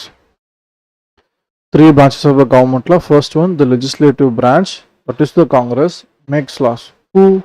Congress, House of Representatives plus Senate. Powers and responsibilities and makes federal law, controls government spending, power of the purse, declares war. Wow. Approves treaties and presidential appointments. Senate can impeach and remove officials, including the president. Check on executive, can override vetoes, impeach the president, control funding, check on judiciary, confirms judges can impeach judges, changes law. நம்ம ஊரில் கூட இவ்வளோலாம் இல்லைப்பா. நம்ம வந்து judicial சைடில் நம்ம போக மாட்டோம். இங்கே அவ்வளோ இது கொடுத்துருக்காங்க. எக்ஸிக்யூட்டிவ் பிரான்ச், நம்ம வந்து சீஃப் ஜஸ்டிஸ் ஆஃப் இந்தியாவை அப்பாயின்ட் பண்ணுறதுல எஃப்கோர்ஸ் அவர் லெஜிஸ்லேட்டிவ் பிரான்ச் பிளேஸ் வரும். True. Executive branch, president enforces law. Who? President, Vice President, Cabinet, federal agencies, example like FBI, CIA, EPA, etc. Powers and responsibilities, enforces and carries out law. So இவங்க செய்யறவங்க, அவங்க ரூலை make பண்ணுறாங்க, இது அவங்க execute பண்ணுறாங்க. Executive branch. President, Commander in Chief of Military, makes treaties with Senate approval, appoints federal judges, ambassadors, and officials, can veto bills from Congress, issues executive orders. Check on legislative, can veto bills, call special sessions of the Congress. Check on judiciary, appoints federal judges and grants pardons. இவங்க federal judge, இவங்க confirmed judges, can impeach judges and change laws. அப்போ overall பெரிய power இங்கே தான் இருக்கு. Check on executive, can overdo vetoes, impeach the president and control funding. Like literally மொத்த பவருமே legislative branch காங்கிரஸ்கிட்ட மட்டும்தான் இருக்கு. Wow. Judicial branch, Supreme Court and federal courts, interprets law. Supreme Court plus lower federal courts னு ரெண்டா பிரிச்சிருக்காங்க. Power of responsibility, interprets law and the constitution, reviews lower court decisions, can declare laws or execute actions unconstitutional. Judicial review னு சொல்லியிருக்காங்க. They can declare laws. Check on legislative, can strike down laws that violate the constitution. So they have the power. லெஜிஸ்லேஷனில் constitution violate பண்ணுற மாதிரி ஏதாவது ஒரு பில்லை pass பண்ணி லாவாக கொண்டு வந்தாலுமே அதை ஸ்ட்ரைக் டவுன் பண்ண அதிகாரம் உங்களுக்கு இருக்குது. Check on the executive, can rule executive actions unconstitutional. ஒரு எக்ஸிக்யூட்டிவ் ஆக்ஷனை, இப்போ உதாரணத்துக்கு ட்ரம்ப் ஒரு விஷயம் பண்ணுறாருன்னா ஒரு ஆக்ஷனை இது அன்கான்ஸ்டியூஷனல் டிக்ளேர் பண்ணி அதை ரூல் அவுட் பண்ணவும் அவங்களுக்கு பவர்ஸ் இருக்குது. Checks and balances in action, Congress makes law but the president can veto them. Congress can override the veto with 2/3 vote. Supreme Court can declare a law unconstitutional, striking it down. The President appoints judges, but the Senate must approve them. President நினைச்சாலாம் தன்னிச்சையா பண்ண முடியாது. இப்போ நம்ம ஊரில் வந்து union prime minister, அப்புறம் யூனியனில் இருக்க ஒரு மினிஸ்டர், அப்புறம் எல்ஓபி 3 பேர் சேர்ந்தா சீஃப் ஜஸ்டிஸ் ஆஃப் இந்தியாவை அப்பாயின்ட் பண்ணுறாங்க. அதுலேயே பல பிரச்சனை இருக்குது. ஐ திங்க் எலெக்ஷன் கமிஷன் அப்பாயின்மெண்ட்ல இதே பஞ்சாயத்து தான் போயிட்டு இருக்கு. சீஃப் ஜஸ்டிஸ் ஆஃப் இந்தியா பற்றி எனக்கு ஐடியா இல்லை, அது மறந்துச்சு. சரி, தப்பாக சொல்லிட்டேன். எலெக்ஷன் கமிஷன் ஓட்டு ஃப்ரீ அண்ட் ஃபேராக நடக்குதான்னு பார்க்குற அப்பாயின்மெண்ட்டுக்கு, சீஃப் எலெக்ஷன் கமிஷன் அப்பாயின்ட் பண்ணுறதுக்கு prime minister, LOP and chief justice of India 3 பேர் இருந்தாங்க. அதில் சீஃப் ஜஸ்டிஸ் ஆஃப் இந்தியாவை ரிமூவ் பண்ணிவிட்டு அந்த இடத்துல ஒரு யூனியன் கவர்மெண்ட் மினிஸ்டராக போட்டிருக்காங்க. இப்போ இதனால் ஒரு ஆளுங்கட்சிக்கு சாதகமாக இல்லை ரூலிங் பார்ட்டிக்கு, ரூலிங் கவர்மெண்ட்டுக்கு சாதகமாக மட்டுமே தான் ஒரு எலெக்ஷன் கமிஷன் செயல்பட முடியும் அப்படிங்கிற மாதிரி ஒரு நடுநிலைமை மிஸ் ஆகுதுல்ல. அந்த மாதிரி இவங்க என்ன சொல்கிறாங்க, president appoints judges but senate must approve them. அந்த மாதிரி இப்போ நம்ம சீஃப் எலெக்ஷன் கமிஷன் நம்ம விஷயம் அப்பாயிண்ட் பண்ணுறாங்கன்னா பிரைம் மினிஸ்டர் தனிச்சையாக ஒரு முடிவு எடுக்க முடியாது. அதுக்கு கீழ் சபை, மேல் சபை, நம்ம ஊர் லோக்சபா, ராஜ்யசபா 2 பேருமே அப்ரூவ் பண்ணணும். Congress can impeach and remove the president or judges. அதாவது லெஜிஸ்லேட்டிவ் அசம்பிளி நினைச்சாங்கன்னா they can impeach and remove the president or the judges. Wow. நம்ம ஊரில் நம்ம எம்பிஸோ எம்எல்ஏஸோ ஒரு லாவையோ ஒரு ஜட்ஜையோ கிரிட்டிசைஸ் பண்ணுறதுக்கே இங்கே ரைட்ஸ் கிடையாது. அவங்க நினச்சாங்கன்னா they can impeach and remove the president or judges தான். Why is separation of powers important? Maybe criticism வேறு, மேபி இவங்க நினச்சா தூக்க முடியுமா, எனக்கு ஐடியாவே இல்லை. I think it's entirely different நினைக்கிறேன். எனக்கு ஐடியா இல்லை. செக்ஸ் அண்ட் பேலன்சஸ் பற்றி எனக்கு இந்தியாவில் இருக்கிறது ஐடியாவில். உங்களுக்கு தெரிஞ்சவங்க யாராச்சும் இருந்தாங்கன்னா கமெண்ட் பண்ணுங்கள். Why is separation of powers important? Prevents tyranny. One group having too much power, it prevents it, ensures government accountability, protects citizens' rights, and encourages compromise and cooperation. This system keeps the US government balanced and prevents any branch from dominating the country. Going back to what? நம்ம இவ்வளோத்தும் எதுக்கு படித்தோம்? காங்கிரஸ்னா என்ன அப்படிங்கிறதுக்காக படித்தோம். கரெக்டா?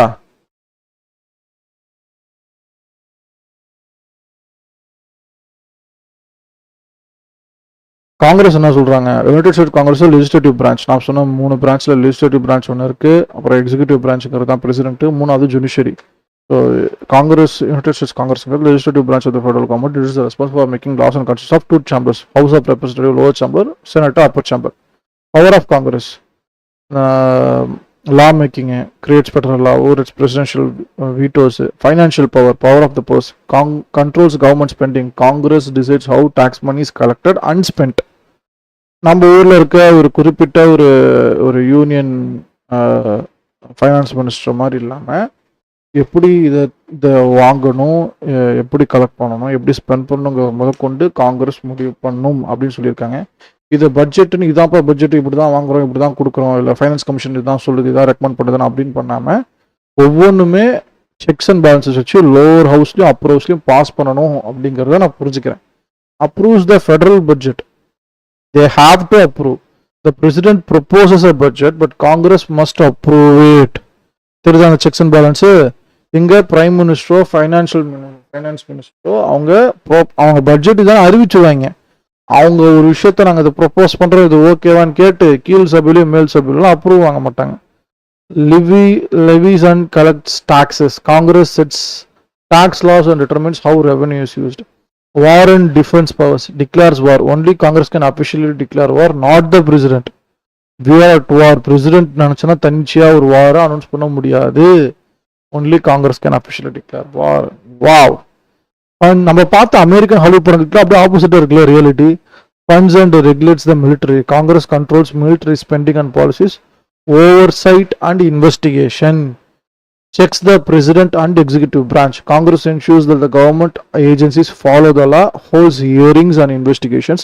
Congress investigates government misconduct or public issues. Literally அவங்க எப்படி பண்ணியிருக்காங்கன்னா, இந்த ரெப்ரசன்டேட்டிவ்ஸாக வராங்கல்ல, பீப்புளோட ரெப்ரசன்டேட்டிவ் ஆன லெஜிஸ்லேட்டிவ் அசம்பிளியில் இருக்க ஹவுஸ் ஆஃப் ரெப்ரசன்டேட்டிவ் ஆகட்டும் இல்லை ஹவுஸ் ஆஃப் செனட் ஆகட்டும், அவங்க தான் they are ruling the entire state. They are the main to do each and every thing. President or prime minister they are just executive branch. இங்கே எப்படின்னா ஒரு president நினைச்சாருன்னா அதுதான் எல்லாமே நடக்குது. மேபி ரியாலிட்டியில் நம்ம ஊர்லேயே தியரட்டிக்கலி இப்படி இருக்கலாம், பட் ரியாலிட்டி எப்படி இருக்குன்னா பிரசிடென்ட் நினைக்கிறது தான் எல்லாருமே பண்ணுறாங்க. அந்த மாதிரி தான் இருக்கு. It never sex any hold for the prime minister நம்ம ஸ்டேட்டில். ஆனால் அவங்க இதில் பாருங்க எப்படி இருக்குன்னு. They can hold earrings and investigations தான். நம்ம ஜாயிண்ட் பார்லிமெண்ட் கமிஷன் ஜேபிசின்னு சொல்லுவாங்க. They can investigate government misconduct or public issues. Of course, இது நம்ம கிட்ட இருக்குதா. Impeachment and removal power. Can impeach accused federal officials including the president for crimes like treason or bribery. I think இதுவும் இந்திரா காந்திக்கு நடந்துச்சுன்னு நினைக்கிறேன். இவங்க அக்யூஸ் பண்ணி தான் எலெக்ஷன் நல் அண்ட் வாய்டுன்னு சுப்ரீம் கோர்ட்டில் கேஸ் போட்டு அப்புறம் தீர்ப்பு வந்து அவங்களோட டேர்மே வந்து கலைக்கப்பட்டதுன்னு நினைக்கிறேன். House of Representatives brings impeachment charges. Senates hold the trial and decide whether to remove the official from office. Approval and confirmation power, Senate only. Approve treaties. The Senate must approve treaties made by the President with a 2/3 vote. Confirms presidential appointments. The Senate approves judges, cabinet ministers and ambassadors. Commerce and trade regulation. Regulates interstate and international trade. Interstate na as I said USA United States, 50 states இருக்கு. So commerce and ட்ரேடுக்கு இன்டர்ஸ்டேட்டுக்கும் international ட்ரேடுக்கும் Congress தான் ரூல்ஸை regulate பண்ணுது. Congress it's the trade policies on laws affecting the business. இதைத்தான் இப்போ நம்ம இந்த ஒரு லைன் தான் நம்ம வந்து இப்போ நியூஸில் பார்த்தோம். பிரசிடென்ட் நினைச்சாருன்னா தனிச்சு அதை பண்ண முடியுமானா முடியாது. காங்கிரஸ் நினைச்சா மட்டும்தான் இந்த ட்ரேட் பாலிசிஸ், டாரிப்ஸ், இந்த லாஸ் தட் அஃபெக்ட்ஸ் த பிஸ்னஸ்லாம் பண்ண முடியும். இதுதான் அவர் சொல்லியிருக்காரு. ஸ்ட்ரக்சர் ஆஃப் த காங்கிரஸ் அவங்க ஊரில் House of the Representatives 435 based on the state's population. Term length 2 years. Impeaches officials, starts tax bills. Special power, they can impeach the officials and starts tax bills. Senate 100, 2 per state, equal for all states. Term length 6 years. Confirms appointments, ratifies treaties, holds on impeachment trials. இப்போ இங்கே இருக்க பார்த்தீங்களா, இதுதான் main matter. இதுதான் heart பீஸ்ன்னு சொல்லுவாங்க. இப்போ அவங்க சைடில் அவங்க House of Representatives based on ஸ்டேட்டோட பாப்புலேஷன் பொறுத்து மெம்பர்ஸ் இருந்தாலுமே செனட்டுங்கிறது 50 ஸ்டேட்டுக்கும் தலா 2 செனட்டுன்னு கொடுத்து 100 செனட் வச்சுருக்காங்க. ஸோ எல்லாருக்குமே ஈக்குவல் சே இருக்கு. ஒவ்வொரு ஸ்டேட்டுக்குமே டெவல்யூஷன் ஆஃப் பவர் ஈக்குவலா கொடுத்துருக்காங்க. நம்ம ஊர்ல அப்படி இருக்கானா இல்ல. எம்எல்ஏ எவ்வளவு இருக்காங்களோ கிட்டத்தட்ட பாப்புலேஷன் பேஸ்டு தான். இங்க எம்பிஸும் எம்எல்ஏஸும் ஏதோ ஒரு வகையில பாப்புலேஷன் பேஸ்ல மட்டுமே தான் வரையறுக்கப்பட்டிருக்கு. இதுக்கு பேர் தான் எலக்டோரல் காலேஜ்னு சொல்றாங்க.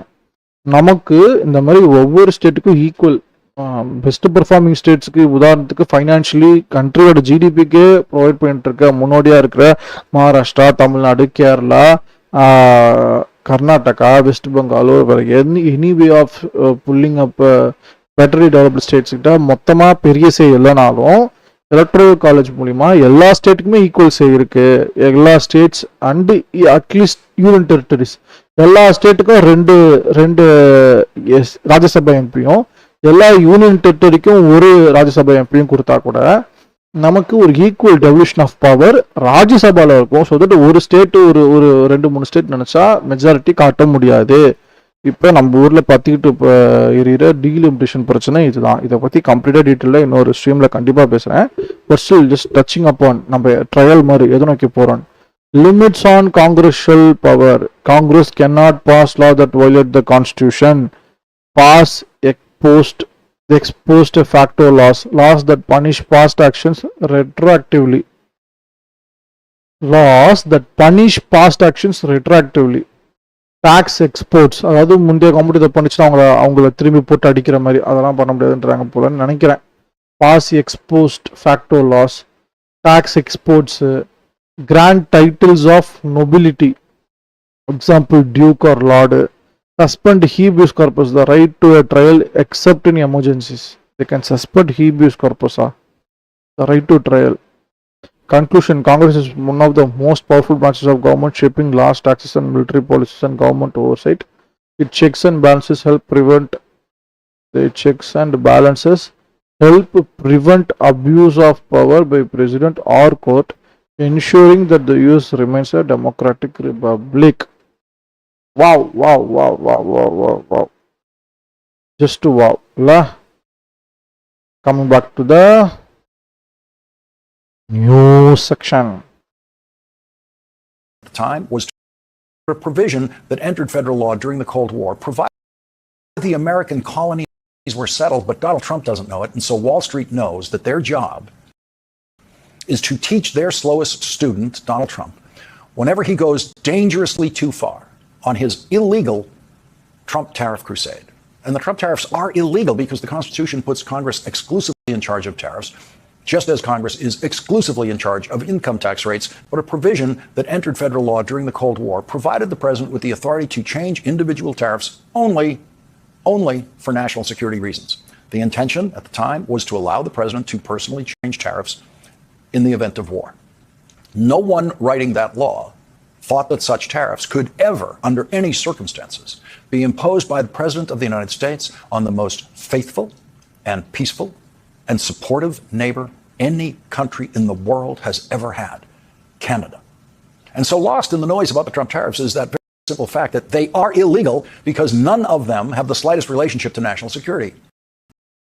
Wall Street did its job today and forced Donald Trump to back down from the நான் இவ்வளோ நேரம் உங்களுக்கு படித்து காட்டுறோட அர்த்தம் உங்களுக்கு சிம்பிளிஃபைடாக புரியுதா? காங்கிரஸ் நினச்சா மட்டும்தான் ஃபெட்ரல் லா, ட்ரேட் லா, இந்த மாதிரி எந்த லா வந்தாலும் பாஸ் பண்ண முடியும். ஒரு பிரசிடென்ட் நினச்சா தனியாக அதை எதுவுமே பண்ண முடியாது. ஸோ கிட்டத்தட்ட president is not the most powerful body, it's Congress that's the most powerful body. They can make law, they can even veto a president's rejection, they can even overrun a presidential veto. Most destructive aspect of his demented and illegal Trump tariffs on Canada and Mexico, the tariffs on automobiles entering the United States from Canada and Mexico. After 24 hours of that tariff being in place and probably not actually being paid by anyone, Donald Trump backed down, really backed down. And it was a classic Trump reversal, which he pretends is not a reversal, saying that he's going to pause the tariff on automobiles from Canada and Mexico for 30 days. And he will pause it again. He will back down again. That tariff will probably never go into effect because Donald Trump will back down, because Wall Street will once again convince Donald Trump of just how insane that idea is. Wall Street does that by reacting defensively to the Trump tariffs, which means a dramatic drop in the stock market as investors seek safety in the middle of the Trump economic chaos and they sell off stocks. That's what happened the first time Donald Trump had his tariffs ready to go against Canada and Mexico. The stock market collapsed And Donald Trump was able to withstand about 2 hours of the collapse the day before the tariffs were supposed to go into effect. And by lunchtime, then Donald Trump announced that he was going to pause those tariffs. He wasn't going to put them into effect the next day. He would pause them for 30 days. Then the stock market started to work its way back up the next day. This time around, the stock market thought they'd figured out Donald Trump. They believed Donald Trump would pull the same trick. He'd lie and threaten the tariffs, and then at the last minute, pause the tariffs. He would not impose the tariffs. But this time they guessed wrong. And the most economically ignorant president in history actually did impose those tariffs yesterday. And once again, the stock market.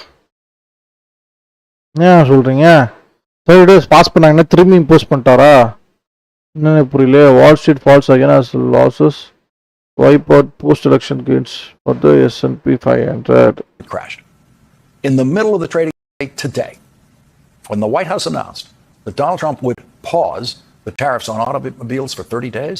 The stock market digested that news and started to go back up, to exactly no one's surprise.